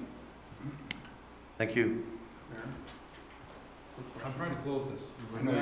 We've been at it for an hour and a half. I know, garbage is exciting. Quick question. Quick question, and that is, I guess really one is a comment, but and that is that we were talking about seasonal residents who use their cars essentially to get to their cottage. So road access versus water access. So we have a relatively low number of those types of seasonal residents here, but in Lake of Bays there's a very high percentage, and those people, as I understand it, use their car like I use my boat out of my cottage, which is that's my transportation. So they'll get in their car 2 or 3 times a week, and they may go by a transfer station and drop off their garbage. So what Councillor Hazelton was talking about is that essentially out on the outer islands, what we're faced with is we make a trip once a week. It's about 12 or 15 kilometers. It costs $100 a trip and more. And so we don't have that opportunity to hit a transfer station, and so it's an impractical solution. So the marina solution is a very good solution for us. And I really like the idea if we have a service at the marina where they charge me more a year, $50 or $60 or $70 a year, and my taxes go down by $550 or $1,000. That would work well for me. So I'd support that as part of our discussion, because I think it's a real possibility. So thank you. All right, I'm going to say thank you very much, and I greatly appreciate you coming, and I'm going to declare a 7-minute break before we get on to the rest of our agenda. In other words, that is 10:35 sharp. Good luck.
still have 34 seconds.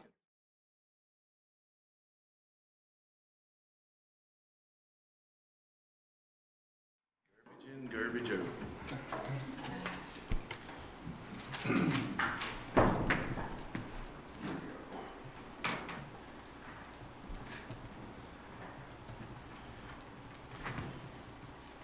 Council, the next motion in front of us is to be resolved that we adopt the agenda. And I would like to propose, if I may, that administration report strategic planning session that was next to look at, that we save that until the end of the meeting, because I think we should get some of the regular business done before we get into another lengthy discussion, just to break up the pattern. I agree. Okay. Now, I don't know if that counts as an amendment. No, it doesn't. Okay.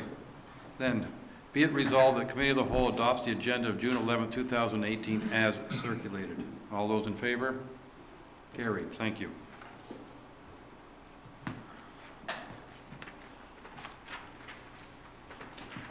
Single-use plastic policy. To our EDO. Good afternoon, Chair, Co-Chair, and Council, and members of Committee of the Whole. This is an interesting policy and an interesting time for a policy like this, and it's certainly a one-step opportunity for the Township of Georgian Bay, located in an UNESCO Biosphere Reserve, to make a stand and be able to say this is what we are doing for our part, since we heard today and again yesterday and the last council about how important waste management is, and specific single-use plastics. It is forward of you. It is on trend for you to be able to take a policy like this and be able to manage it within your confines. So the policy speaks to your commitment to spend municipal dollars on single-use plastics and to review what you can manage and control within your jurisdiction about what type of commitment you would like to make to the environment through this policy. So the policy speaks to a commitment, save and apart fire and public works department for now, that you would not spend any municipal dollars on any single-use plastics from the day the policy is approved. And the report speaks to it, as well as a commitment and conversation that was found online from Ontario Recycling Association, and then the policy itself. Well, thank you very much. I think this is also further timely that we understand that the federal government is contemplating legislation to ban many single-use plastics within a few years' time, and certainly worldwide. The awareness is increasing. Hopefully better late than never, in the sense that I think it is a huge issue, and I think what's important about this policy, and I'm looking forward to council discussion, but I think what's important about it is not only that we, as a township, decide to minimize our purchases of single-use plastics, but I think it's just a reflection of an attitude and a value system that I think we should consider. Councillors, anyone wish to comment on this? Councillor Wienko. I think it's a great idea. I think it's a great thing for staff. When it comes to council, the only impact we might have is that when we have your lunch in here, you buy stuff at Costco and it's all in single, like, comes in packaging and so on. How would you handle that type of situation? So it's going to have to be a mindset change. It's going to be a discussion about how we do prepare and present food to the municipality and council chambers, but also with community potlucks, staff events. It's a shift. Okay, we'll see what happens for lunch next month. Councillor Vocek, followed by Councillor Douglas. I agree and support this 100%, and it's a practice that should be carried out of the township and taken to our constituents. This is inevitably what's going to happen to society. It has to happen. And by setting an example here at the township, I think we're portraying, a good stewardship, and I support this 100%. And we'll work out the details on how we're going to eat our Costco lunches without plastic forks, things like that. Trust me. We're not cutting out the food, we're just gonna cut away the waste plastic. Yeah. But great initiative. I think it shows leadership, and I think it shows that we're a leader when it comes to this type of stuff. And a great report and well received by myself. Thank you. Councillor Douglas. Okay, I'd just like to reiterate that I think this is a fantastic initiative, and I embrace it for the township. And as far as our lunches goes, guys, well, we can use local restaurants again who bring the meals in actual glass rather than, going with the big box. So this means no more Tim Hortons being brought into this building, right? That would be my suggestion, but anyways, thank you for bringing that, Jennifer. Councillor Jarvis. I too endorse the idea wholeheartedly. I think we all have to get our heads around the fact that, as has been just discussed, there's certain things we're going to have to forego in order to fulfill our commitment to this policy. And we're just going to have to keep reminding ourselves on a regular basis of what we should and should not be doing with regards to recyclables. And it's extremely important that if we're going to try and show an example, then we got to be pretty literal about it and make sure that we do practice what we preach on this one. It's extremely important. So. Councillor Cooper. I support this very much, and I'm delighted to hear that all my fellow councillors are going to bring bagged lunch. So there we go. Thank you.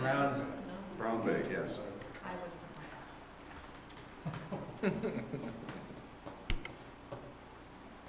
No other hands raised. I'll read the motion. Be it resolved that Committee of the Whole recommends that Council adopt the Single-Use Plastics Policy HR-009 for the purpose of providing leadership and direction to Council, community volunteers, and staff regarding the purchase and use of single-use plastics in the Township of Georgian Bay. All those in favor? Thank you. And thank you, Jennifer, for all your work on this. I think it's a terrific initiative. Thank you.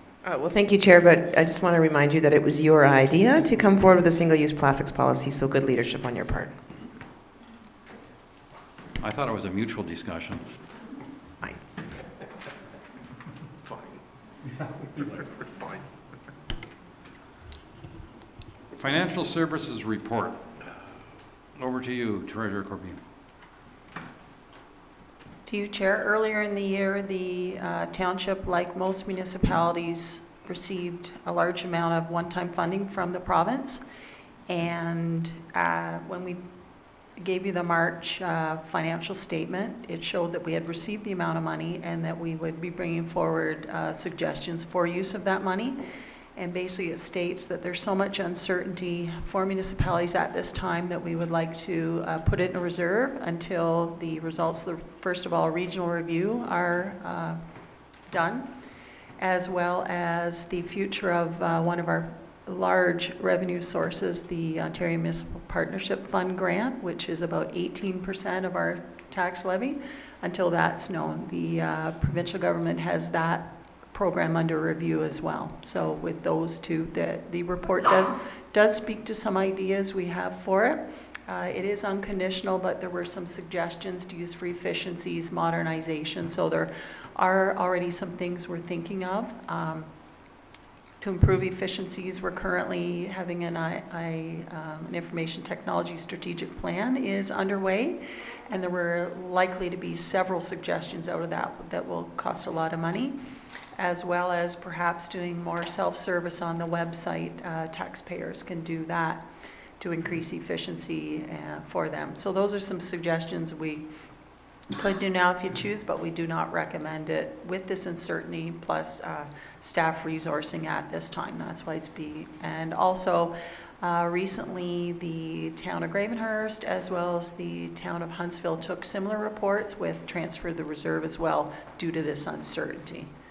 So that's really all I have to report on that at this time. And the resolution is to transfer it to a reserve. Thank you. Councillor Jarvis.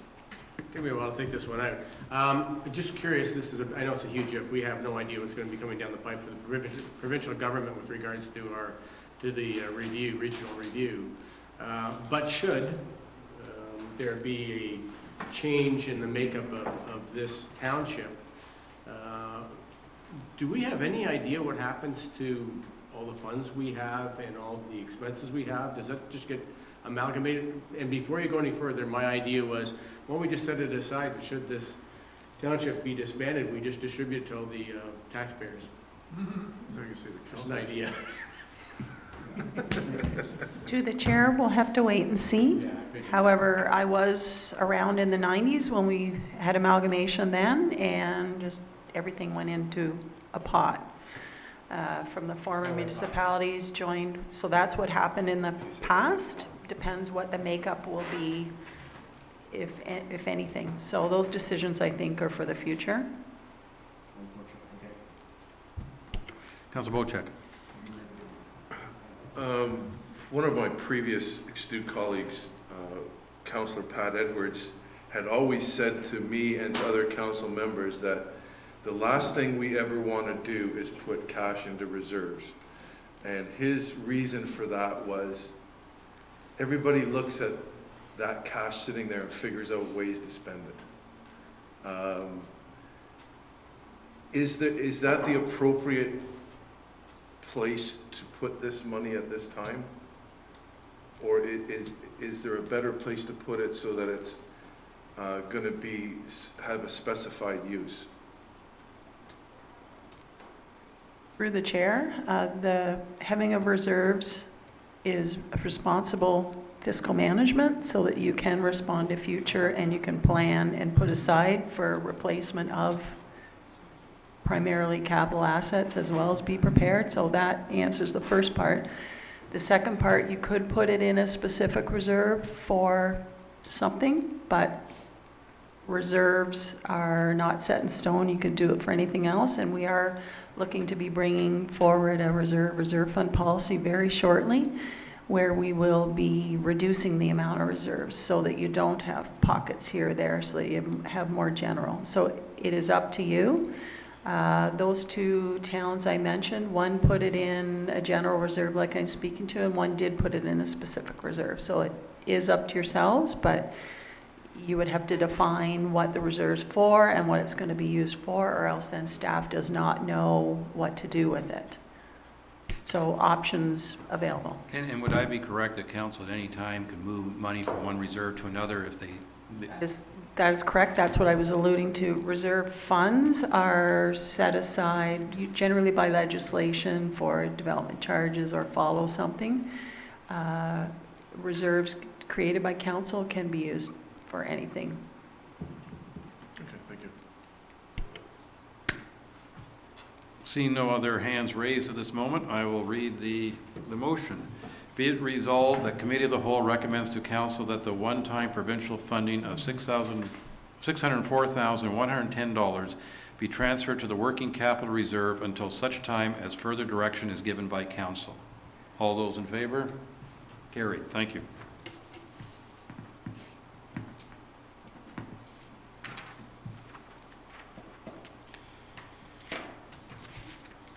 Next on our list is Fire and Emergency Service Report regarding establishing and regulating bylaw update. Chief Van Dam. So this report's brought to you today to the recommendations and best practices is that you're reviewing your establishing and regulating bylaw every 5 years, and our last one was updated in 2006. So as part of the master fire plan recommendation, it was to bring it up to, let's say, today's wordings and liability issues and so forth that have been brought up over the years. So we've done that. I know that your worship had attended a Essentials of Fire Protection seminar with me, and when I had the draft already made at that time, and the recommendations from the fire marshal's office and a sample that they were providing, a lot of it was taken out of that context and used to develop our own. It's also an information tool for council. It's set right in there what core services that we're doing so that council is aware of the services that we're providing and how we're going to provide it. And when you approve that, now it's up that's my mandate now. This is the services that we provide, and to ensure that equipment's purchased or taken out of service, because we don't do that service. Because in the past, I can tell you that we're doing things that weren't authorized by a previous bylaw. So we cleaned all that, reviewed it, looked at it, and then our last issue was that we have the full-time deputy fire chief, and we needed to build that into our structure format. And the last piece was to establish some mission statements and goals for us to work towards. So I'd like to say that that brings us up to, I'm going to say, pretty much the newest standard that's out there for that bylaw, and it's for your review and comment. Chief, would it be fair to say that your behavior it was updated before this bylaw, like your good behaviors preceded this written, this is almost written confirmation of what you're currently doing? I would say that we've looked at that, yeah. That's our goal, is to be where we need to be, and I think we're well on that way. Thank you.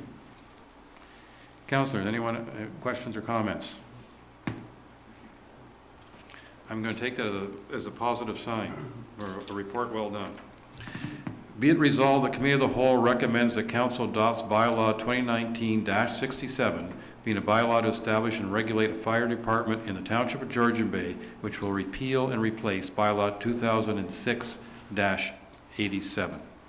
All those in, Councillor Wojcik, please. Reverting back to the fire master plan, Tony, there was a section in there setting response standards for water access properties.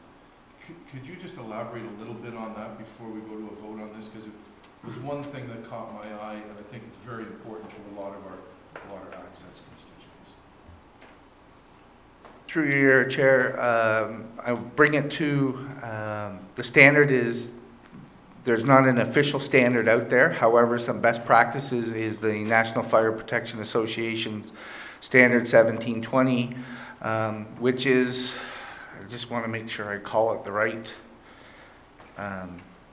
standard, but it's based on NFPA 1720, I think. Yes, and what that is the organization and deployment of fire suppression operations, medical emergencies, and special operations by a volunteer fire service. And that standard was created in was updated in 2014. And basically what that does is that standard that's out there so that our cottagers that are water access only, they're classified as a remote standard. So there's no guarantee that we're going to be there in 5 minutes. There's no guarantee we're going to be there in 10 minutes. And it also is a standard that you're dealing with volunteer fire services. I can't guarantee any day who's available and who's not at any given time of the day. And that's what a lot of that standard does. So the standard would say in an 8-kilometer radius, it would say that you're going to be there 90% of the time in 14 minutes. Those are some of the things that the standard is for the volunteer service. The standard for full-time service is 1710, and you're going to be within a 4-kilometer radius. The fire truck's going to be there in 4 to 5 minutes. So all of that timeline has been taken out, and it's giving us that remote access that we can be there when we get there. If the weather conditions don't support us, then and it may be that at night we can't come in out there because of whatever reason or something. It's a document that we can fall back on, that's the document we are striving to meet. As you can see in there, that I put in there that we strive to meet. It's not saying we will meet it. That's our goal, is what we're going to try to do. And our goal is to be there as quick as we can with the circumstances. Okay, that's a great explanation, thank you. Sorry for that, Peter. No problem. Do we need to read the resolution a second time? All those in favor? Carried. Thank you.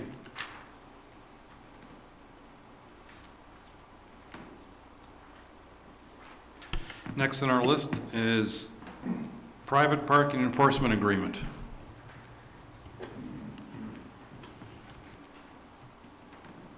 Good morning. So I was contacted by the First Service Residential OBM SCC 79. So that's the condominiums in Oak Bay, and they're by Karnowski and Mulligan.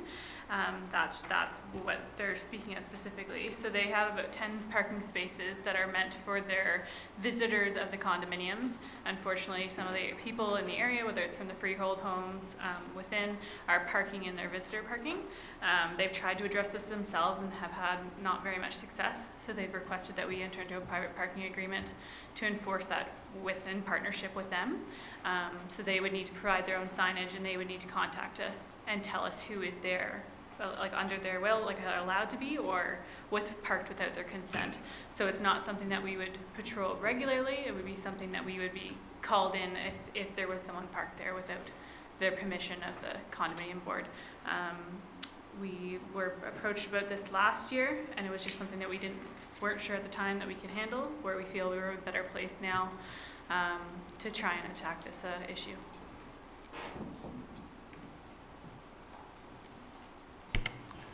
Councilor Yanko. Two things. You indicated that you need to be called in, so you won't be patrolling those sites otherwise. No, so because we won't know whose vehicle is allowed to be there or not allowed to be there. So it's the property manager, and she's well aware of this, that she would be able to call us and tell us that person specifically is not allowed to be there. And that's another part of it, is because we would need her to speak in court if it was challenged, if the ticket was challenged, that she would have to say, no, they did not have permission, because otherwise we wouldn't know, right? So A lot of responsibility on that parade. The other issue too is that soon as some of the construction is finished and some of the roads are upgraded, especially on Lynx Trail, I understand there's not going to be any parking along the road. And is that going to be policed by somebody? yeah, so once the road is assumed, it's a designated fire route. So that's something that also helped with the ability for us to do this, because we're going to be in on Lynx Trail anyways, to make sure that no one's parking so fire trucks can access all the buildings. So that's we'll part be of in there. that's part of the program. No, that's additional. That's separate. But that will come forward. And I'm just thinking, once you do Lynx Trail, are there other roads you have to do the same thing on? Chief Van So that would be classified as a fire route, which under the jurisdiction of the FPPA is that I have the authority to do that. That doesn't go to council. And as part of our regular patrol, it's part of our road bylaw that's coming forward, that route will be designated in that bylaw, and we will be regularly patrolling as we drive through that area. Okay, and there'll be signs saying, there'll be all kinds of signs saying no parking, fire route, or whatever. So currently, the road that at some point the township will be assuming, Brad has already made it clear to them, and they've installed, I believe, most of the signs to ensure that it's readily marked and everything like that, so that we can enforce it. In actual fact, we have enforced it already. Councilor Wojcik. Thanks for bringing this forward. The question I have is the signage that you're going to demand that they create for the no parking in these spaces. Will you be giving them a template of what you expect to see? And will that include the municipal bylaw number? And the reason I state this is when you pull into a parking spot that says no parking, it carries no strength whatsoever. But if it says no parking, municipal bylaw, such and such, you turn around and you get out of there quick because you know there's a ticket there, right? So my question to you is, will you work with the people at Oak Bay to arrange to have the proper signage put in that meets the municipal standards instead of Oak Bay standards? Yes, yeah. So in the original private parking bylaw that came forward in our report, we had actually an example of a sign that would be best practice to show this, and it's actually parked. We can't park without consent is the wording. So that would be something that we would deal with the condominium board to ensure that the signage is enough and apparent and visual and all those things. So this is really a detractor more than a revenue stream? Yes, we're hopefully going to be able to solve this relatively soon, and that's the goal with that we would have to. Because I can't see a $25 ticket being fightable at Bracebridge in district court to recoup the $25. It's something we need to be cognizant of, that there's a cost associated with this, and if it's a deterrent, that's the best method rather Yes, than. yeah, that's the goal for sure, is to help the condo board out as well, because they're kind of stuck where they are without a little bit of help. So we feel that hopefully, I think once the word gets out, you know, if you pay it right away, it's 35, or if it's 50 if you don't. So that little bit of hit your pocket hopefully will make the difference that it needs, and it won't be something that we have to constantly, you know, stay on. But Sure. Okay, thank you. Councilor Jarvis. So the idea is that somebody on the property would be calling you to let you know they've got cars, and they identify the cars that they need ticketed, right? yes. But it doesn't mean that our police services or our parking authority services would be at their beck and call. If you're doing something else, it's not going to be a priority for you to get over to Oak Bay to ticket these cars, is it? No, so it all depends on what our day is looking like, right? Like, and they understand that if there's priority calls that are more important than a parking, because parking is important, but it is a bit lower depending on what's going on in the day. They understand that as well, but we would definitely do our best to get there at some point.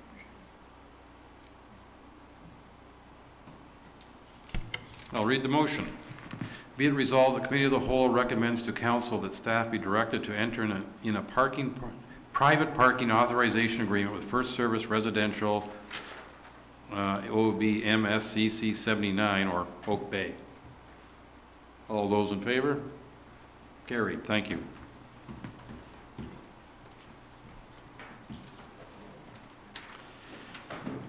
Thank you very much. Operations report, Baxter Ward Community Center floor repairs. Thank you, Your Worship. This is with respect to the outdoor rink and the concrete floor. Over the past several years, it started to delaminate. In the winter, it appears to be because part of the concrete's getting sunlight on it when there's ice, and part of it isn't. When the sunlight's on the ice, there's a whole bunch of physics stuff that makes my head explode. That's causing it to delaminate.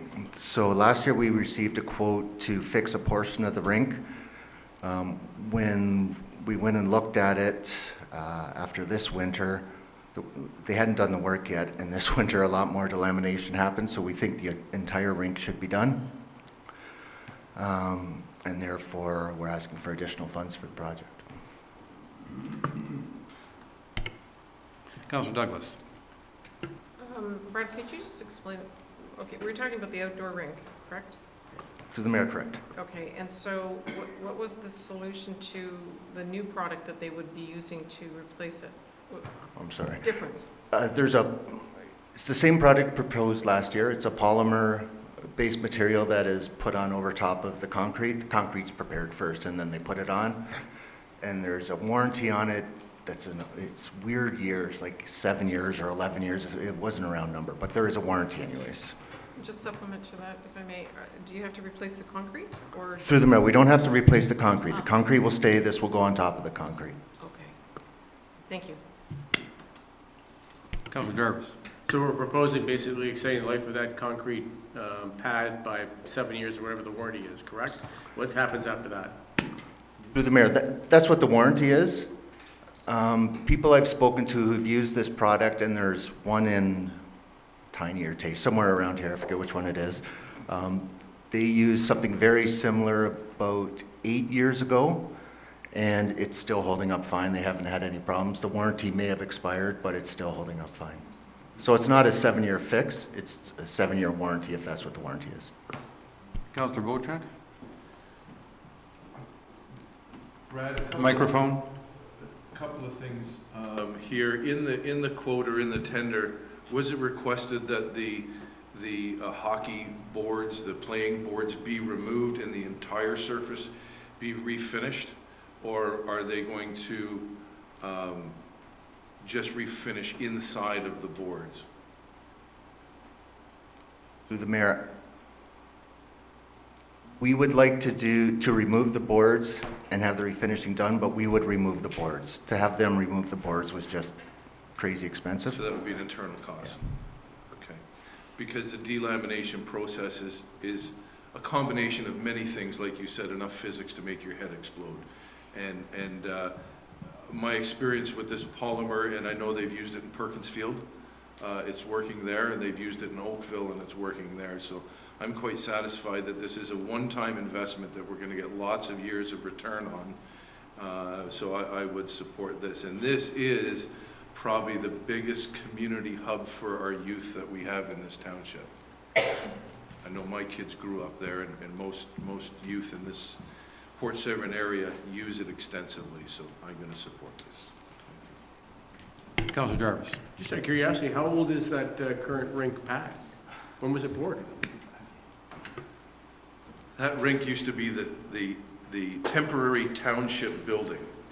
When this building was tore down, that rink was tore down, and the portables, the school porters were put there, and that housed the township for a period of 2 years while this building was being built.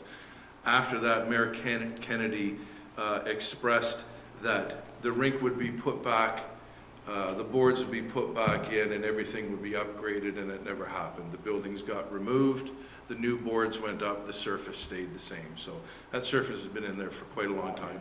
And there was refinishing done on it, and Brad, you were involved in a little bit of the, I think the painting to try and stop the sunlight underneath the ice, or maybe it was the previous operations director.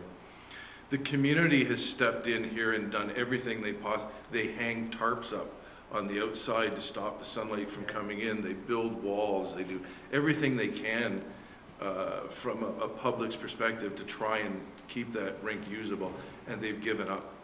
They just can't do any more with it. It needs to be addressed now. That's fine. Yeah. Shall I read the motion? Be it resolved, the Committee of the Whole recommends to Council that the budget for repairing the floor of the Baxter Ward Arena floor be increased to $65,000 plus HST, and that $65,000 plus HST be funded from the Working Capital Reserve. All those in favor?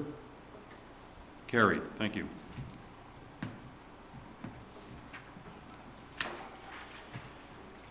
Next operations report is on the stage line stage.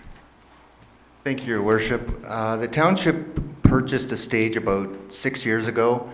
It's a portable stage. It's, I believe, 50 by 50. No, smaller than that. I forget the size. It's fairly large. But it doesn't get used a lot, and it's a fair amount of money and hassle to maintain. So you may have noticed at the Governor General's event, we didn't have our stage. We had a stage from one of the radio stations. It's about $7,000 per year to maintain the stage. We need to have inspections, we need to train staff. When it's on-site being used, we typically have to pay staff overtime because the regulations require that we have trained staff on-site when it's being used. When it's not being used, there still needs to be somebody there guarding it. It doesn't have to be our staff, but somebody needs to be there. And based on the usage the staff or the stage gets, the cost of maintaining the stage, other options available, I felt it was appropriate to bring this to council to see if they were interested in disposition. Now, when this report was published, we were contacted by one vendor who just made, I would call it an unsolicited offer to buy the stage for a certain amount and then let us use it 3 times a year for a nominal fee with a couple conditions. So if we're going to dispose of it, what I would propose to do is put out an RFP for the disposition of the stage. Thank you. Councillors, anyone wish to comment on this? Councillor Jarvis. I may have missed it. What's the current cost for us to use the stages we have been using, like the one from the radio station? Are they providing that and getting their advertising revenue from us using it? Again? I apologize, I was talking to somebody else on HR issues. It was $500. But this company that we looked at to rent... Sorry, Your Worship. I think she's about to get into some details that would be included in an RFP, and I don't think it's appropriate for them to be.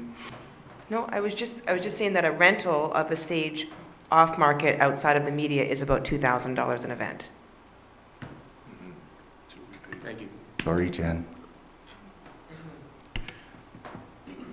So if I understand you correctly, if we can rent a stage for $500, that means, given the cost of this being, you know, whatever it is, thousands of dollars a year, that means we'd have to rent a stage every month before we are covering the cost of keeping the stage that we're barely using. Through the mayor, I think that's correct, and as I see this flowing out, if we have the disposition of the stage, and I would propose that we set up a policy for community groups to fund stage rental in the amount of $500 per use, or something along those lines. Councillor Wojcik. Brad, what do you think the stage is worth as an asset that we're going to liquidate, whether it goes through Gov deals or wherever? What are you expecting to achieve? If we were just to sell it straight out without any other strings attached, I would anticipate between $18,000 and $27,000. Okay. That's a lot of depreciation in the years we've had it, but perhaps we can recoup some of that money by not owning it. Through the mayor, the people that approached Jenner that for the stage, if we were able to work out something with them, we'd be much, much further ahead. It's a really good and interesting proposal. Mm-hmm. If we can put it to paper and put some conditions on it that everybody are happy with it. I don't know if Jen pursued them or how this happened, but it's a great thing that's happened. Okay. And that stage is, when we're not using it, is it being stored? Being stored beside the sand dome. Beside the sand dome? Yes. Okay. So it's not set up at the Baxter Community Center inside where it can be used or anything? It's just being stored outside? Through the mayor, it's too large to set up inside the Baxter Community Center. Okay. It can be set up in the arena, and it has a couple of times since I've been here, but that's about it. Sounds like a good investment to me, but... Sorry, through the mayor, if I can add one more thing. It only cost the township $10,000. The remainder was paid for by the province. Oh, that makes a big difference. Still our tax dollars, no matter how you look at it. Shall I read the motion? Once I've got my glasses on. Be it resolved that the Committee of the Whole recommends to Council that the stage line stage be deemed surplus and offered for sale. All those in favor? Carried. So, I'm presuming we had nobody sign up for open forum. Is there any new business that needs to be addressed? No one added to the agenda. Nobody had added? Good. So now the only remaining item, you're not putting your jacket to leave, are you? No, Chair, but I would request, if it's okay, if we could just have a few minutes. Vicky, who is our new economic development intern, I have a couple of things we need to put up on the walls in order to be able to make this exercise successful. 5 minutes work, or? No more than that. Okay, we'll have to take a 5-minute recess. Okay, who brought the Girl Guide cookies? I was gonna bring a pile in today. My neighbor dropped off like a case of them. No, I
able to use these documents today as we go through the exercise. So here is the vision. We won't be able to spend time today to review the vision and edit it and tweak it. It's a good decision to be able to look at it and confirm that we're still on the same path and that this naturally will guide us towards what we're going to do today in the exercise. We all agree that that's okay? So the 4 pillars of the strategic plan are the environment, culture, the economy, and society. And in each of those, there's a clear definition of what is meant. So social, society, is social justice and equality, including social integration and improved living conditions for all citizens, meeting basic needs, access to growth opportunities, civic responsibility, civic engagement, opportunities, and encouragement. Cultural sustainability, thriving arts and culture, healthy contributions to the other 4 pillars via the creative class, and the celebration and encouragement of cultural diversity and heritage. Economic sustainability is economic activity that is conducive to and supports community development.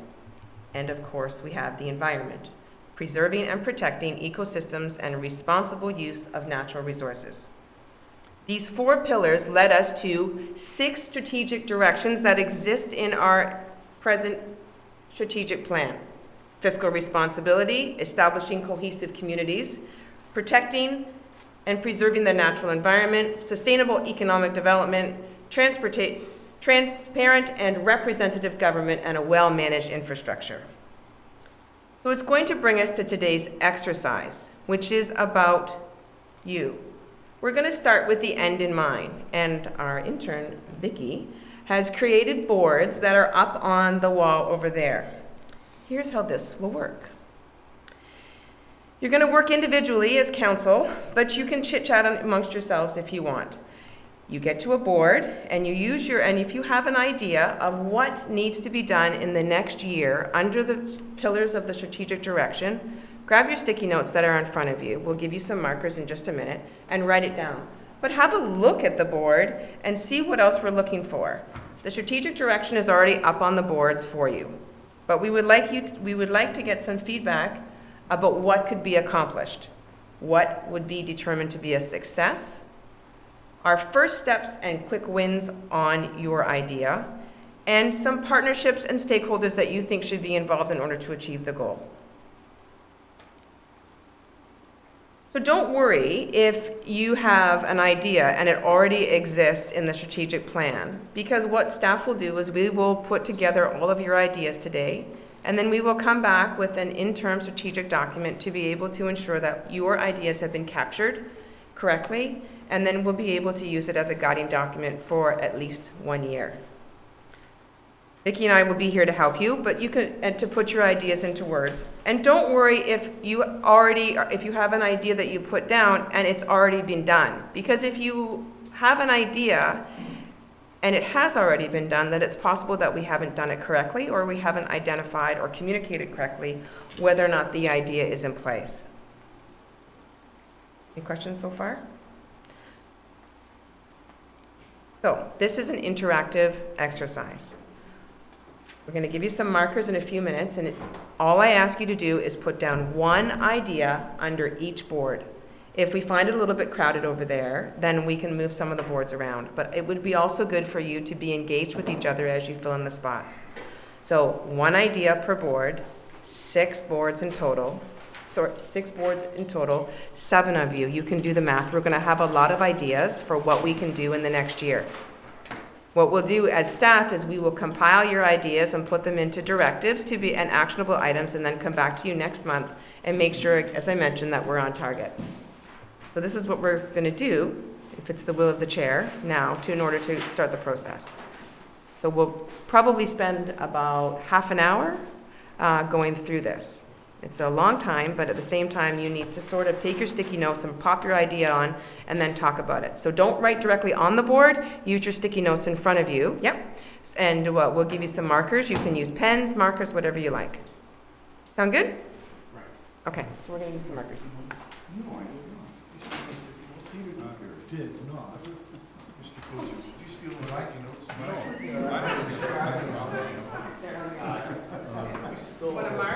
Hang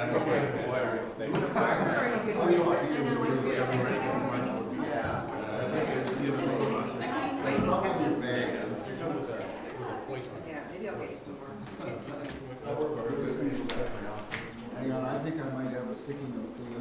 Do you have your pack of sticky notes? I do. You're only gonna have a, you Here can we go. share. Okay, there we go. Okay, now, I have these kind of markers, but I can also get you some finer tip markers. Would you like a marker? That's fine. Even? Markers are cool. Would you give her a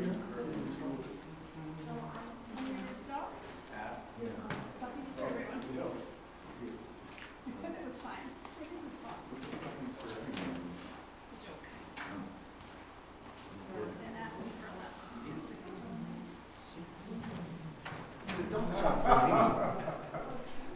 Well, they have 10.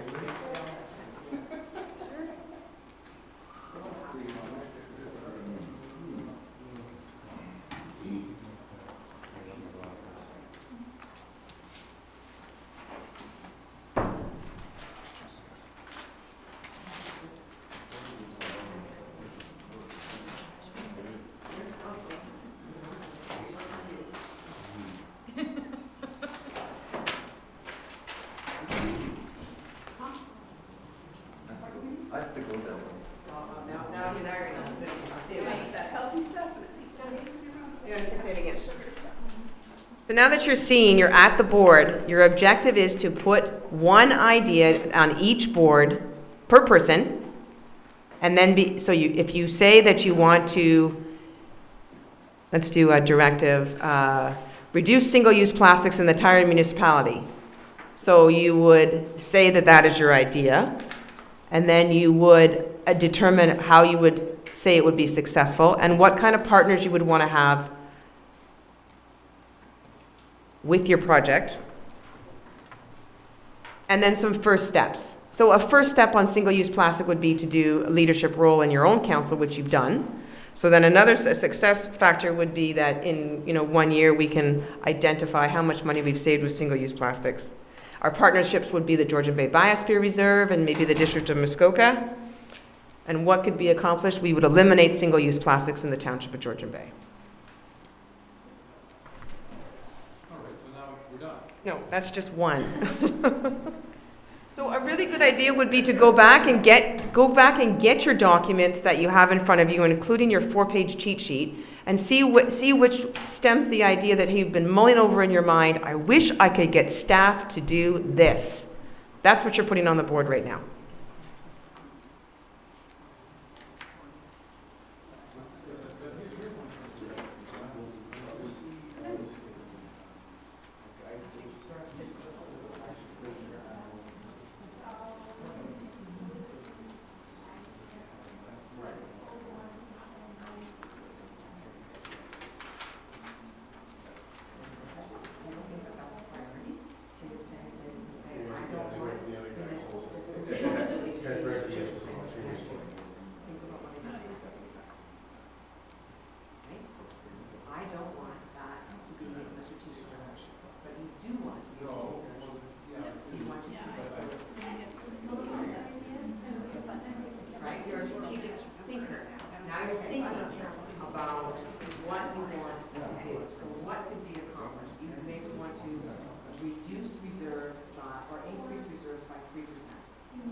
maybe one of our partners should be Not much question of what you're trying to say there.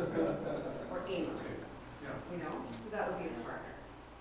So then for protecting our environment, a partner would be the bias reserve, right? And you can get that, we know what our partners. Not necessarily that.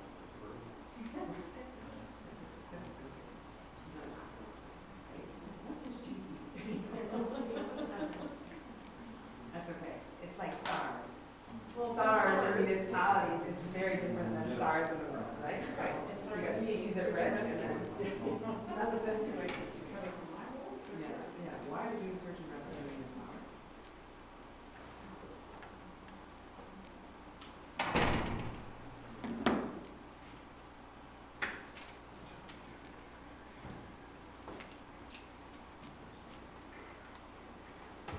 Super easy. Just have to come up with 6 ideas. So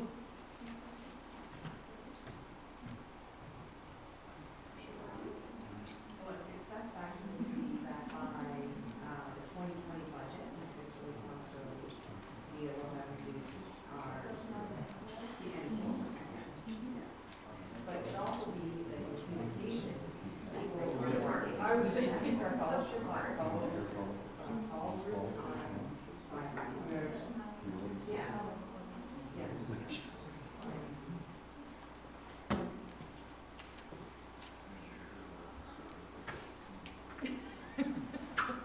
How do you like that?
township anymore? Kind of like moonlighting? I didn't even know about that housing, I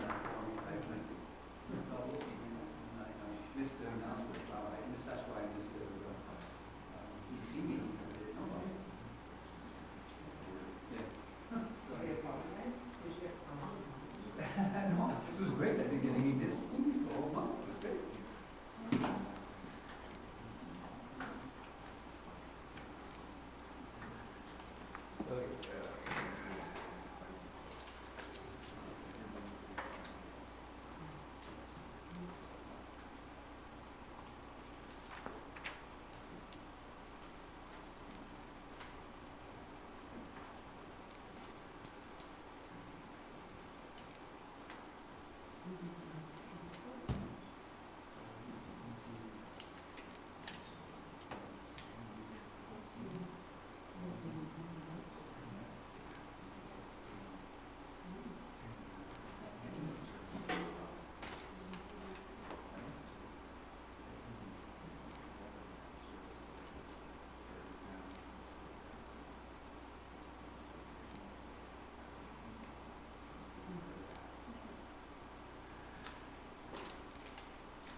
We're gonna have a discussion.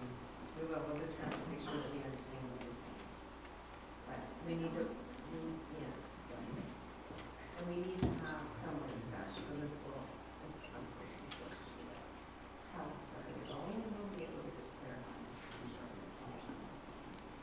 Of course you would. So about Of course you would. 5 more minutes? Councilor Hazelton, would you be okay about less than 5 minutes? What about you, Councilor Whitfield? 5 minutes.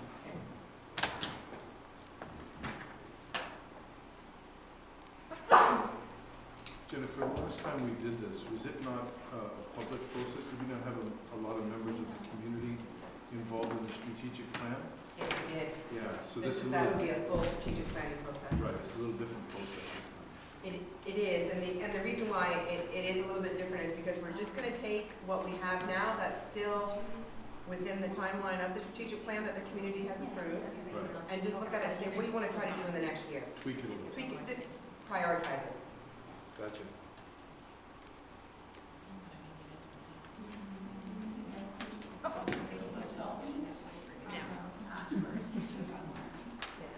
So my comment for a midterm election to choose a new council will probably go through pretty good.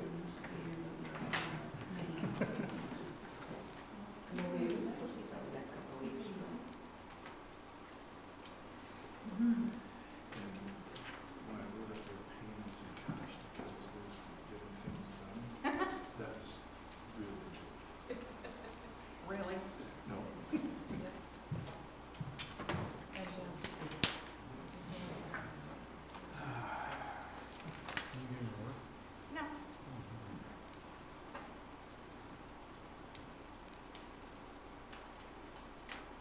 what we're going to do now is we're going to, Vicki and I are going to go over to the board and we're just going to read them out and have a small discussion to make sure that staff understand where you want us to head and be able to fill in some of the gaps as well. So while Councillor Hazelton's putting this on, I do want to let you know who Victoria is. So Victoria came to us from the Paris, Ontario area and is a University of Waterloo graduate in the Master's Program for Development Services. Vicky's first day was yesterday. Welcome. And so strategic planning and this opportunity is a great learning time for Vicky because strategic planning is definitely part of economic development. So welcome, Victoria.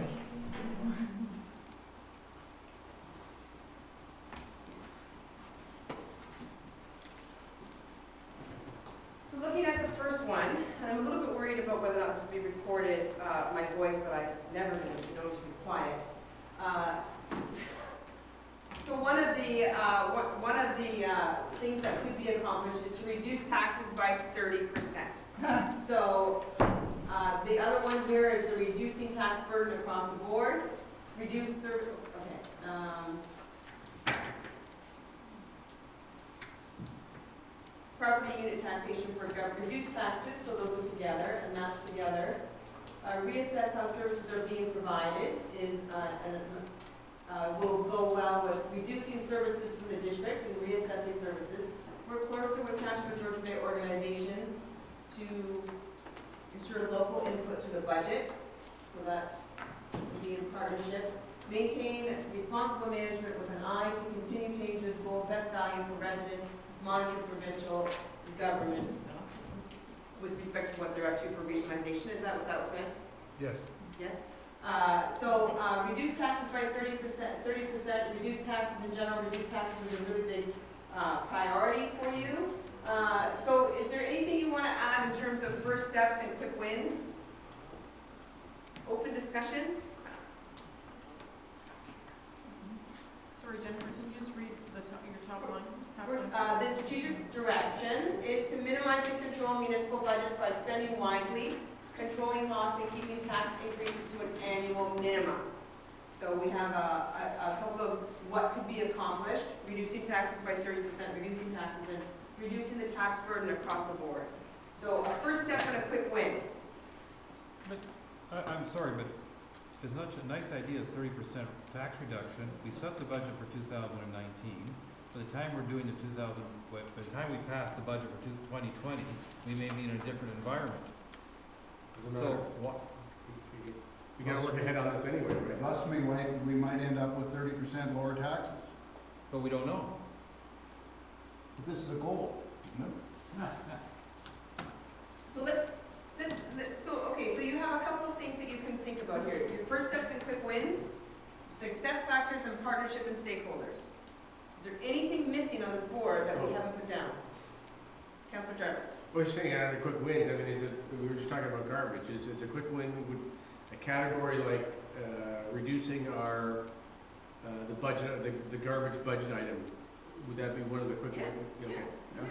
But that's not a township savings, it's a district savings. So if that were the case, we can say, look at reducing garbage, and a partnership would be the District of Muskoka, right? Okay. So then we would explore, Yeah. right? Okay? You understand how it goes a little bit more? So other first steps and quick wins. Councillor Cooper, your reduction by 30%, maybe you?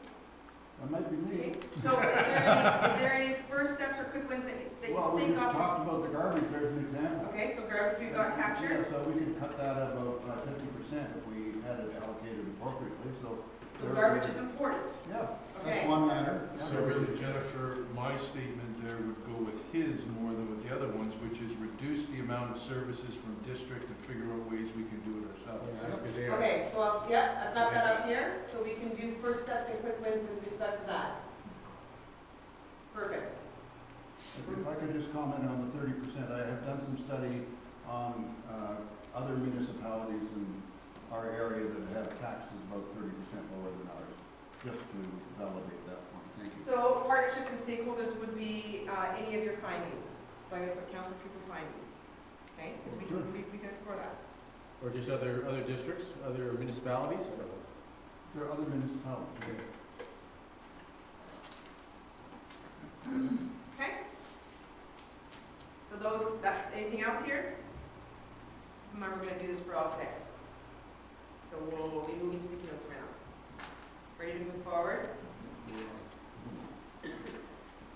Starting with the end in mind. Strategic direction number 2, establish cohesive communities. Create a unified municipality that celebrates its unique communities and cultural differences facilitated by a strong municipal leadership and open communications. Establish better communication with local associations so they can be better informed and in turn inform their residents. Okay? Put like communities together in a new municipal format. Set up and maintain communications via coordinated cross-cultural community lines. Stress and promote, we are all in this together. Support Honey Harbor waterfront development. Support move to Mountier. Success is more activity. Work with federal and provincial government and local residents. First steps and quick wins. What do we got? What will be a first step? What can we do immediately to communicate better? What are we missing? Better communication. I think that's something we can do, is it push quicker, so via web, via either social media sites, that type of stuff? Is it something we can do actively right from here? Okay. Yes. Mine was basically, we're all in this together, adopt a new slogan, or let everybody in this township know that we're working at Honey Harbor, Mountier, Port Severn. We're all in this together. We're gonna figure it out together. Okay. So an all in this together campaign. Yeah, just make a slogan, a logo, an identifier, so that we reach out to all communities. What about, just a curious question. I'm not sure how many of you are following us on social media. Would it help if we provided you direct links of all the social media sites so that you can follow them? Or are you all already engaged in that? No. Okay, so no, you don't want it, or no, you don't know? No, I don't, because I don't participate in any social media sites. Okay, so if you don't participate in social media sites, how are you getting your information? That's word of mouth and rumors. Okay. So looking at that, Councilor Jarvis, how can we communicate with you?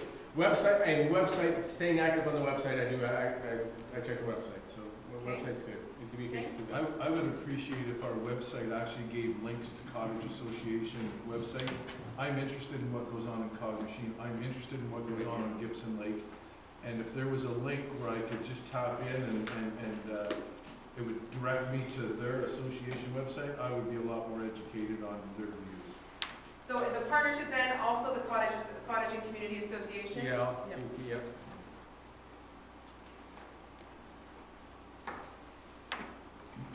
Are there any websites that we don't normally know about as staff that you go to on a regular basis to get your information? Georgian Bay Land Trust, Georgian Bay Forever, You've got all those other, you've got all. Georgian Bay Request for Reserve. The Georgian Bay Fund.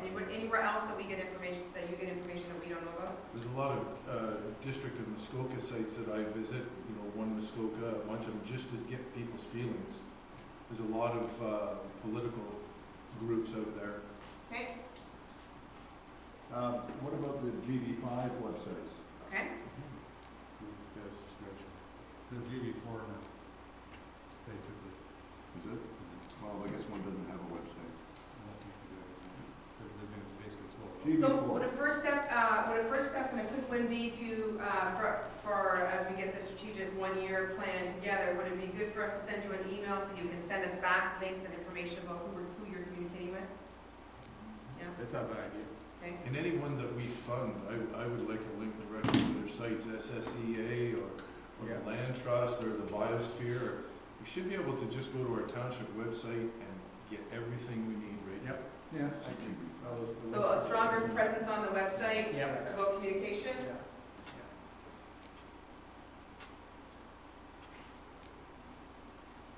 What's going on? What's happening? That kind of language? That's good off the website. Contacts. Local contact or something. Okay? Advance with the GB5. There's a lot of stuff going on in there, huh? It's not. Are the GB5 Georgian Bay, forever Georgian Bay then? It's actually Forest Okay. Peter said it's. Okay. Okay. Anything else? Next. Strategic direction number 3, protect and preserve the natural environment.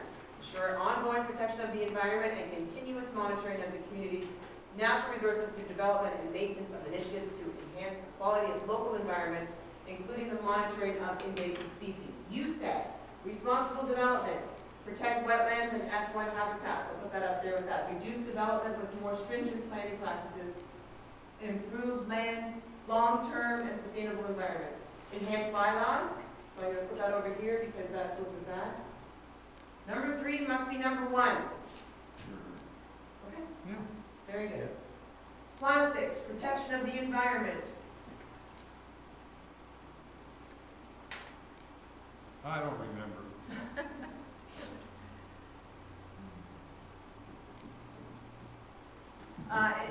Invest in reducing impact on development and behavior on the environment.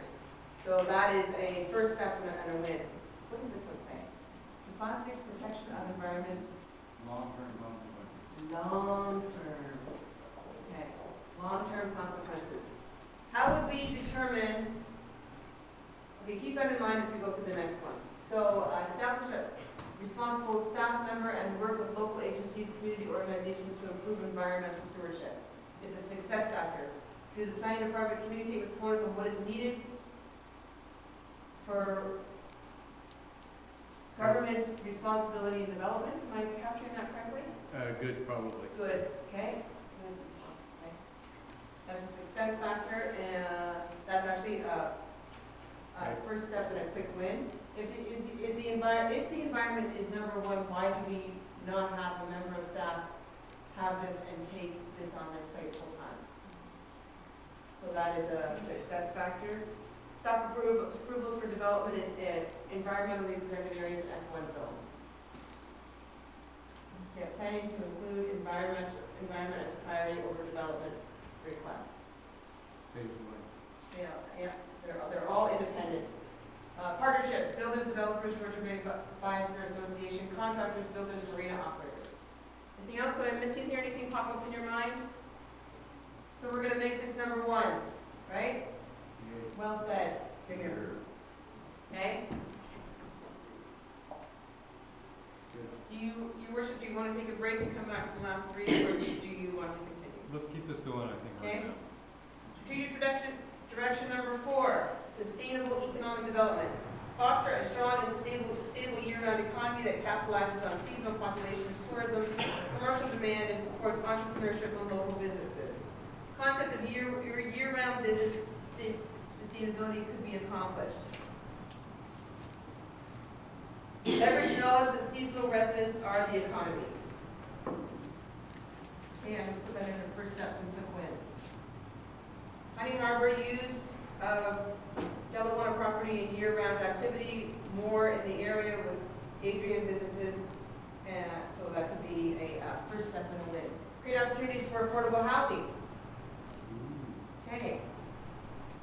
Yes to all above. That smells like Castle Project.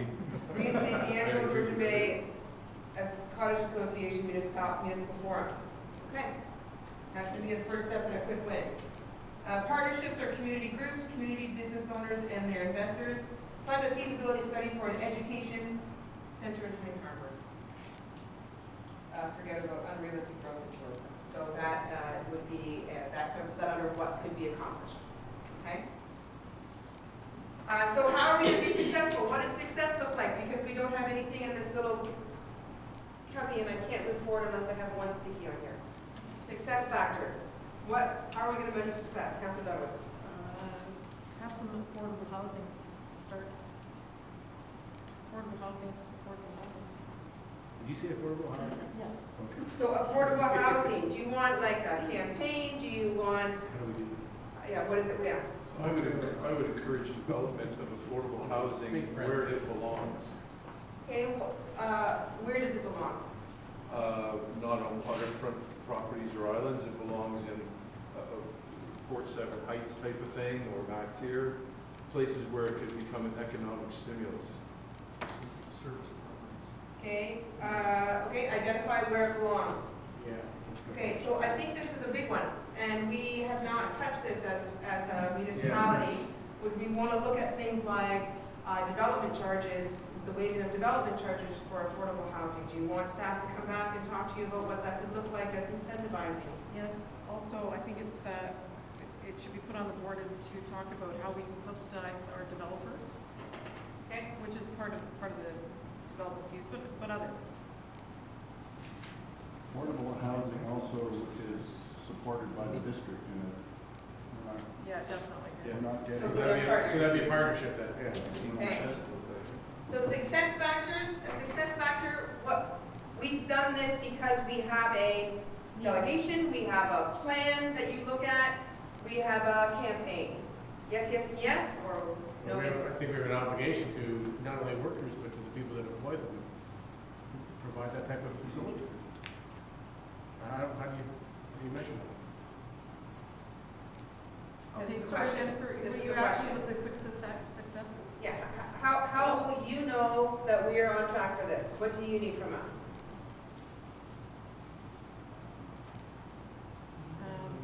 I think, yeah, feedback, you suggest that, feedback on, feedback on what it would cost the municipality to set this up. What would we be foregoing in development costs, and what would the development cost So benefit plan. analysis be on this? Plan and analysis. Okay? And include all levels of government, because I think there's incentives up there for. Okay? Oh, yeah. Explore all levels of government. Yep. Yeah, that's key. Okay. Something else? Anything else?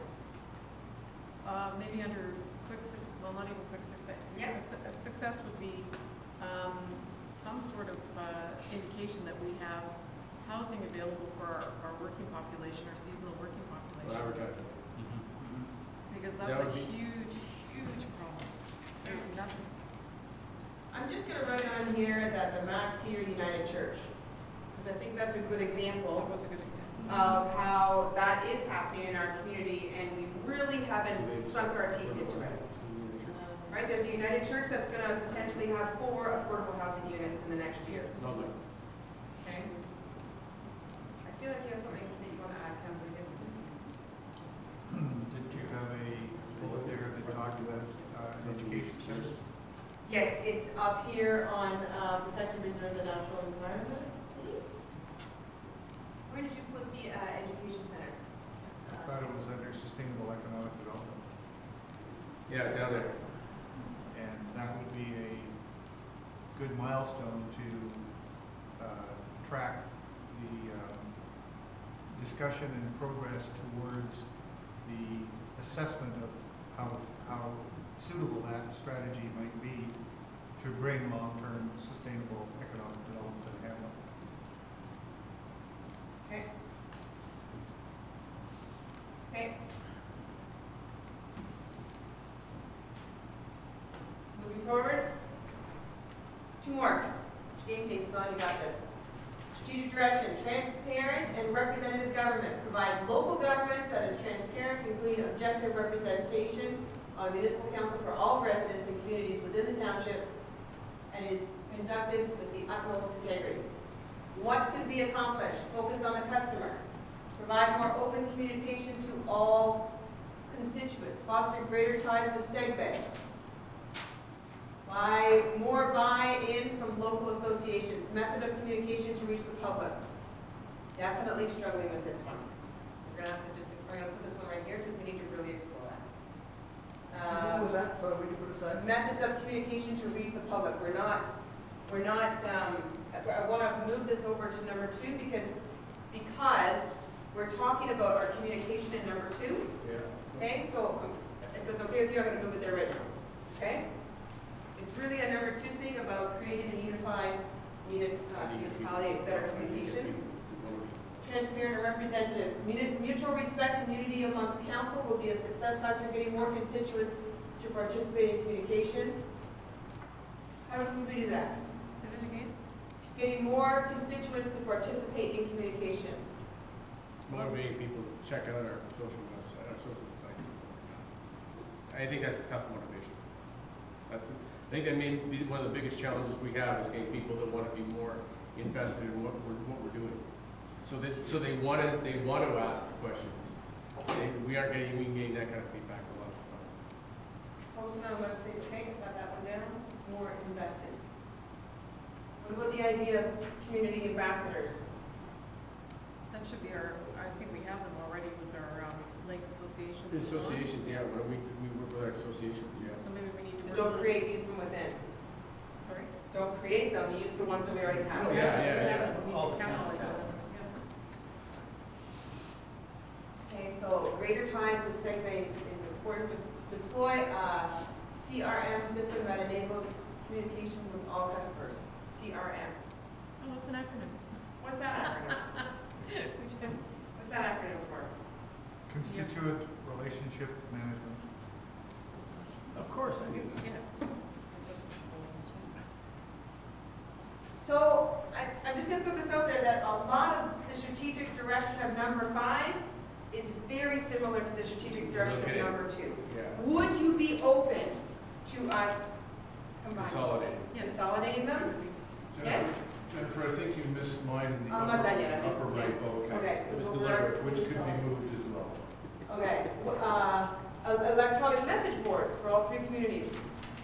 And, Yes, sir. and Brian also offered to do a sandwich board. The spinning ones we advance and, yeah, I'm into that.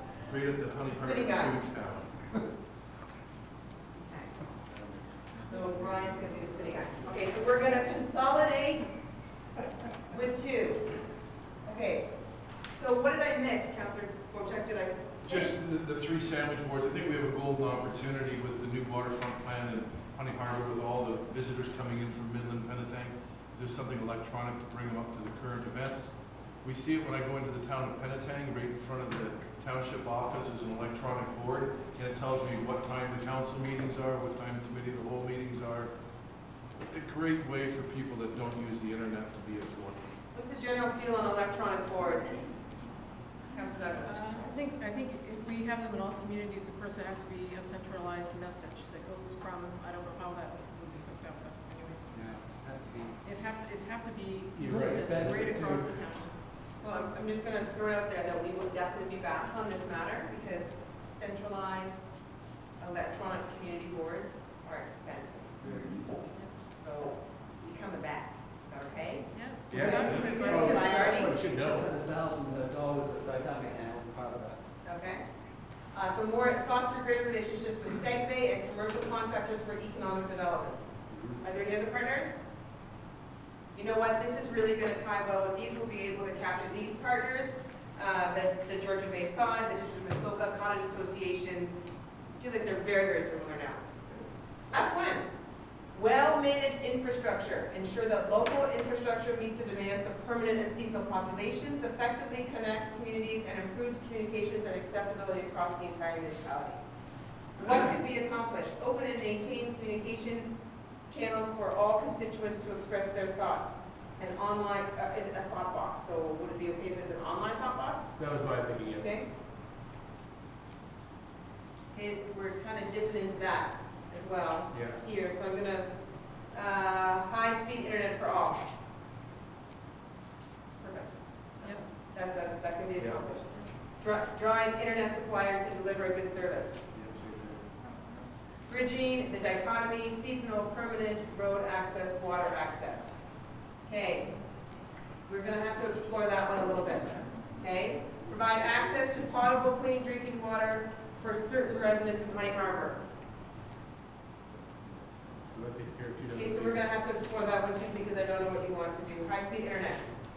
Perfect. Respond to, acknowledge all input. Help me understand what you want to happen there. Respond to and acknowledge all input.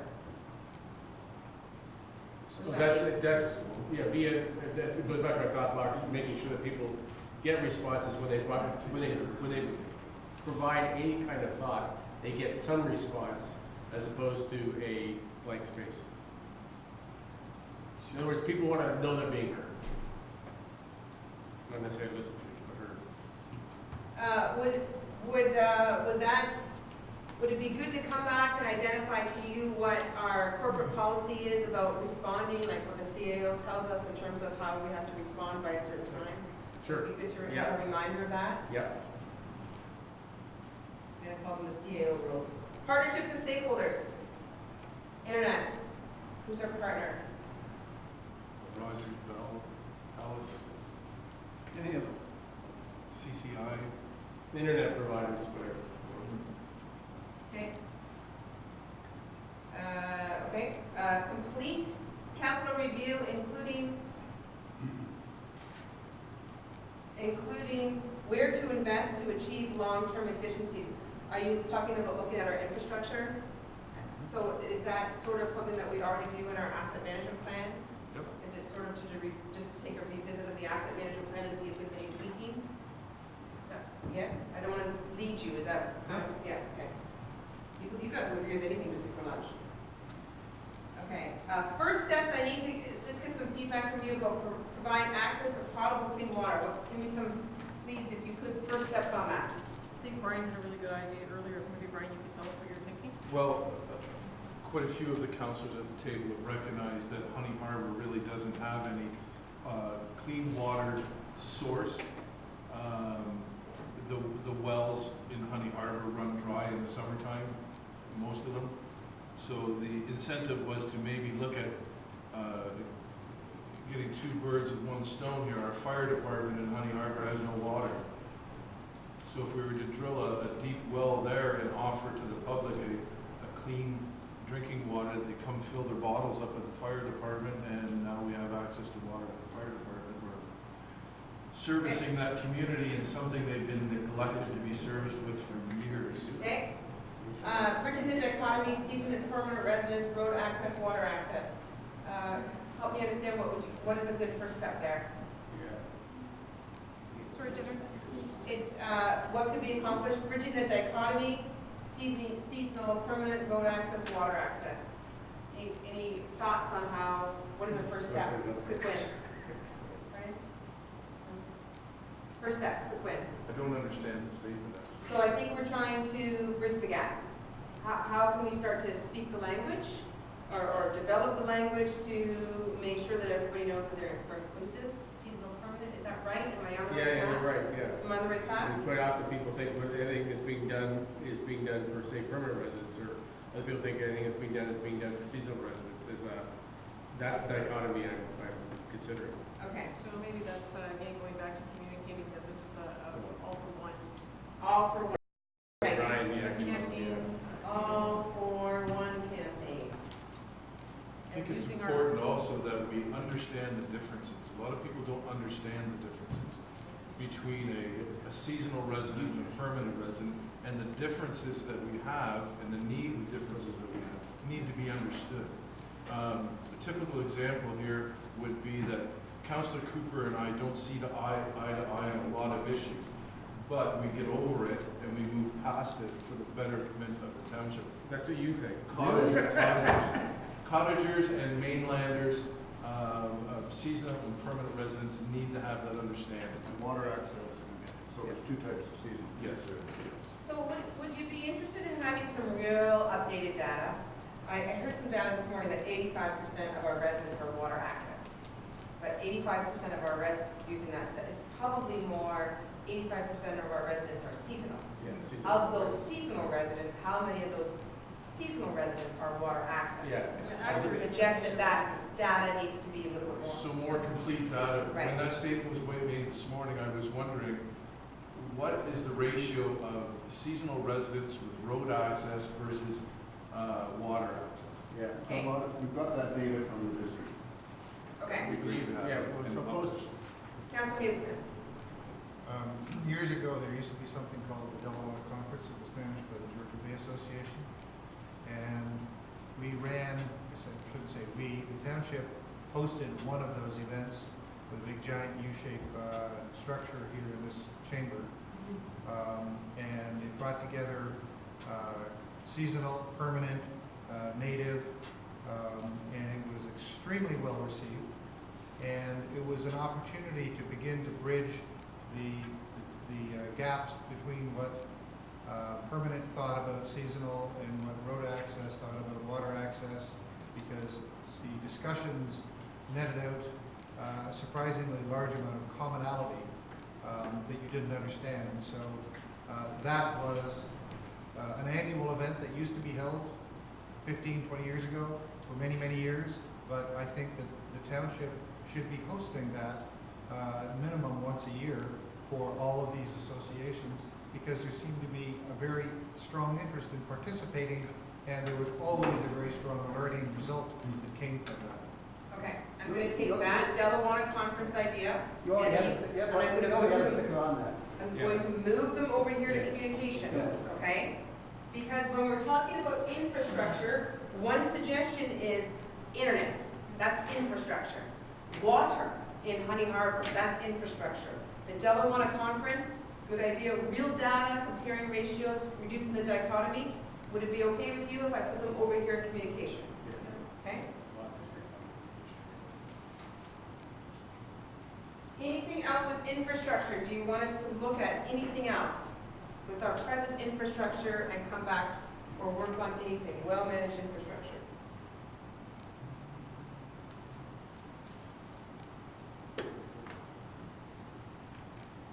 Anything come to mind about any of the 6, soon-to-be 5 strategic directions that you think we might have missed? So I'm not sure where this actually fits in, it's just maybe not, I don't know how we even think about this, but with our roads, our conditioning of our roads and how to, this is something that has to go along hand with the district, but how to provide for the community for, let's say, biking lanes and. Is it active transportation? Thank you. Oh, yeah, active transportation is right. Okay. I think active transportation should be elevated to a high priority. It's been something we've talked about for 10 years now, and we've had very little progress outside of the MAC tier bicycle lanes. Okay, so that's a good point. We have number 1 being the environment now. Okay, this is the new number 1, and it's going to be combined. No, okay. So new number 1, fiscal responsibility really high.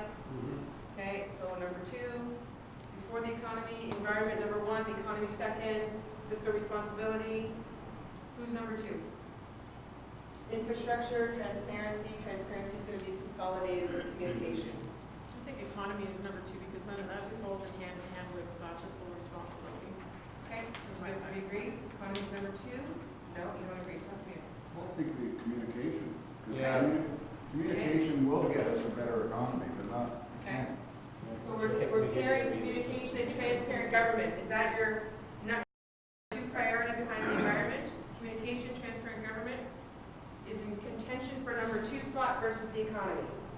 Your worship, do you want to maybe have like Well, a... I think it's when you say the economy, we're also talking sustainable economy. We are. And so I think that has to be clear. We're not just talking, open for business regardless, but it's a sustainable development economy. But I agree with the communication. I mean, I think if we have the environment number 1, we have the new combination, communication, transparency number 2, sustainable development number 3, and then I'm wondering whether number 1 and number 6 might even be to some degree combined. So number 1 is the environment and well-managed infrastructure. No, sorry, the former number 1. The former number 1, which was fiscal responsibility and well-managed infrastructure. Would you like them combined? Well, I'm wondering if they could be. They can be. Because there seem to be some commonality. So this is like reducing garbage, reducing taxes. That seems to be really focused on municipal fiscal responsibility. Where over here with infrastructure, we want water and Honey Harbor. It's a different story, different type of goals. Do you see what I'm saying? Or am I? Well, except that, see, I saw that as also with infrastructure being partially fiscal responsibility, it's how we're spending our money. we heard a comment, for instance, yesterday, that we should be spending our money on water as opposed to whatever the topic was at that time. Like, in other words, I think they're both how we're spending our money on what we are providing our community. Okay, so is that the That's just me. consensus of everybody that you want infrastructure and well-managed fiscal responsibility to be together, or are they separate? One is a very long-term goal, and the other one is a yearly fiscal responsibility. I don't see how the two mesh together very well. Okay, Councilor Houston? I think that being kept separate will allow more focus on each, whereas if they're blended together, it'll be washed out a little bit. Okay. I retract that suggestion. You retract, okay, so number one is still the environment. Number two, if I'm hearing you correctly, is the combination between established cohesive communities and transparent government. The new number two? So we have the new number two. Okay, perfect. Number three, fiscal responsibility, well-managed infrastructure, or economic development. I can say, I think economic development would be last on the list. For me, we have a lot more important things that we need to address than economic development. It will happen. It's something we're going to spend a lot of time on, but I don't think it is in front of the other things. Okay, your economic development issues were affordable housing. Yeah, I think that it is important, Now, actually. if you've grouped the affordable housing into economic development, then it escalates it to a higher focus, but I'm not sure that belongs. I think we get economic development if we fix all these other things. Yeah, people are Is there anything that we compare with economic development?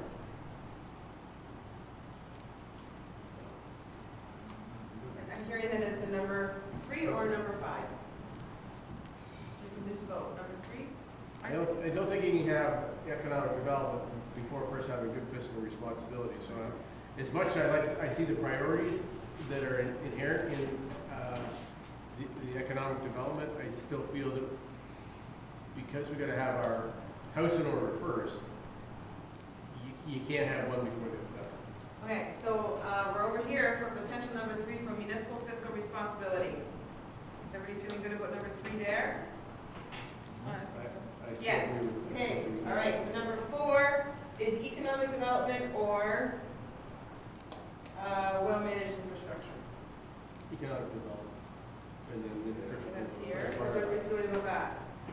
I think the affordable housing, being that it's in that section, is really quite important, so I will list Number that. 4? Yeah, I would say 4. Yes? Yeah. Number Can we just 4? clarify here that just because it's number 4 doesn't mean we're going to wait till 4 years down the road to look at it. It's just, Yeah. the way we look at everything is in sort of this order first, right? Well, opportunities appear.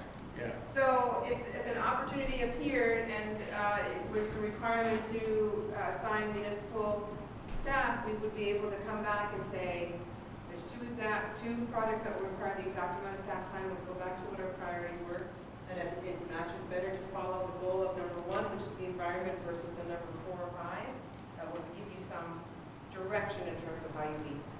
I mean, I just want to make an observation. And just because we put these in a certain order doesn't mean that all of it is really important and active. And it should be like an open document anyways, as you say, shifted around according to the opportunities. Yeah, with the treaty as it comes in. Okay. Okay. I think that needs to be communicated on purpose. Thinking about walking away, the board is going back here for my final slide. Is there anything else that we want, or should I take the tour? Did you rank infrastructure as the least? A well-managed infrastructure is number 5. It's not the least, and in fact, we can word your strategic documents so that they are on a parallel. That's what I would like to see. Because all of it needs to work together, to be honest with you. I can't see, you can't work on one without the other one filtering in. We don't have a lot of infrastructure. So it brings us to next steps. So what's going to happen, if it's the will of Committee of the Whole, is a resolution will be passed today asking you to direct staff to come back with a document at council within the next month to be able to summarize and provide a supplement to our already existing strategic plan and be able to let you know that this is where we're trying to focus on within the year. Yes?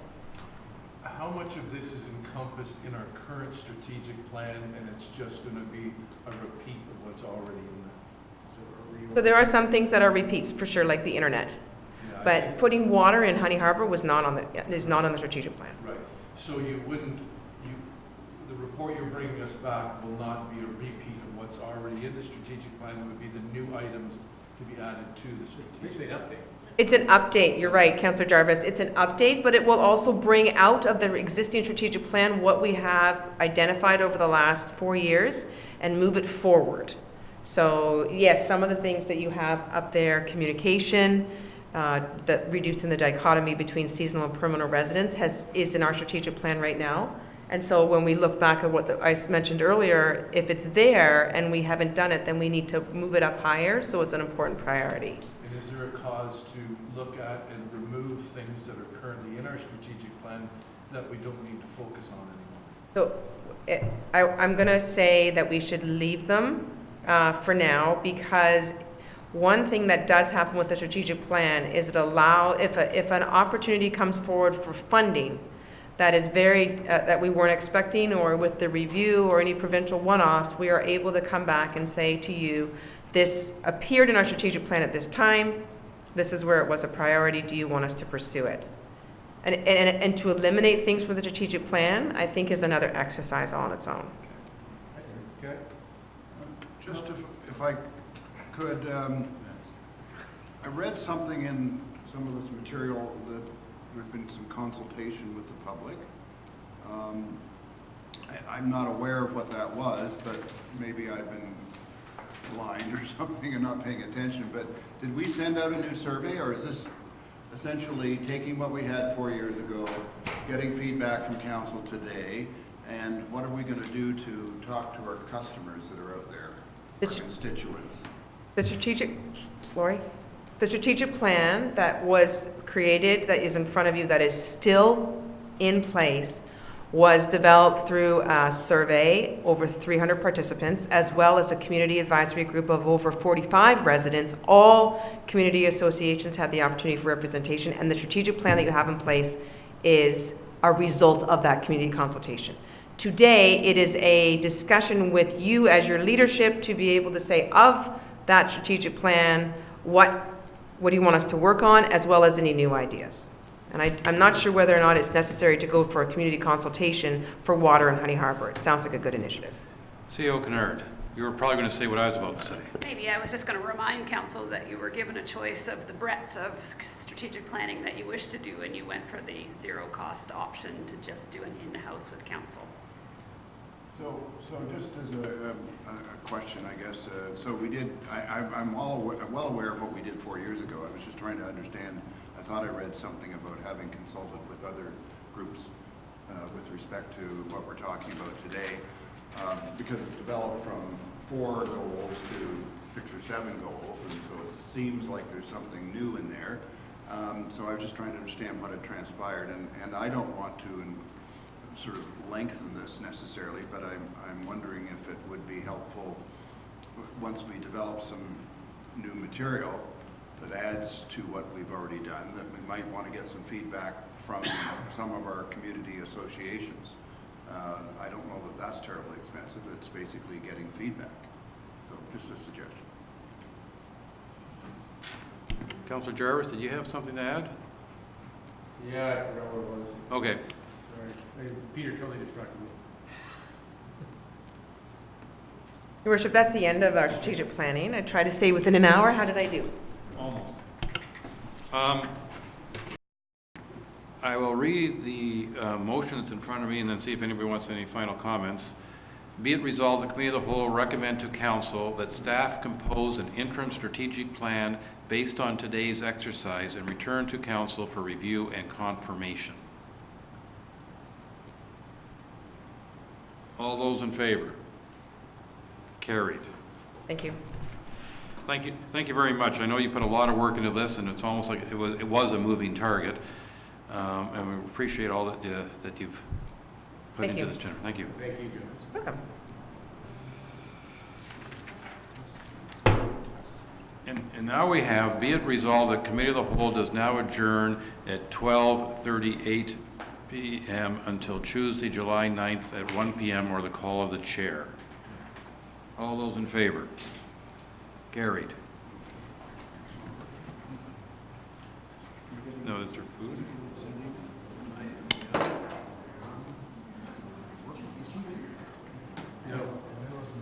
For,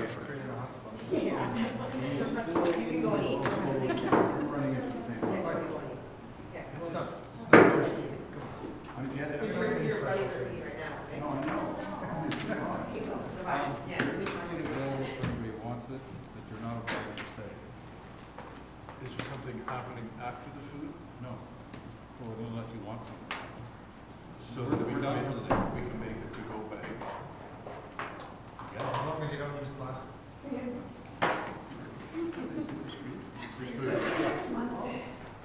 Lunch food. Can I invite my girlfriend? Can you invite your girlfriend? I don't know how much food there is.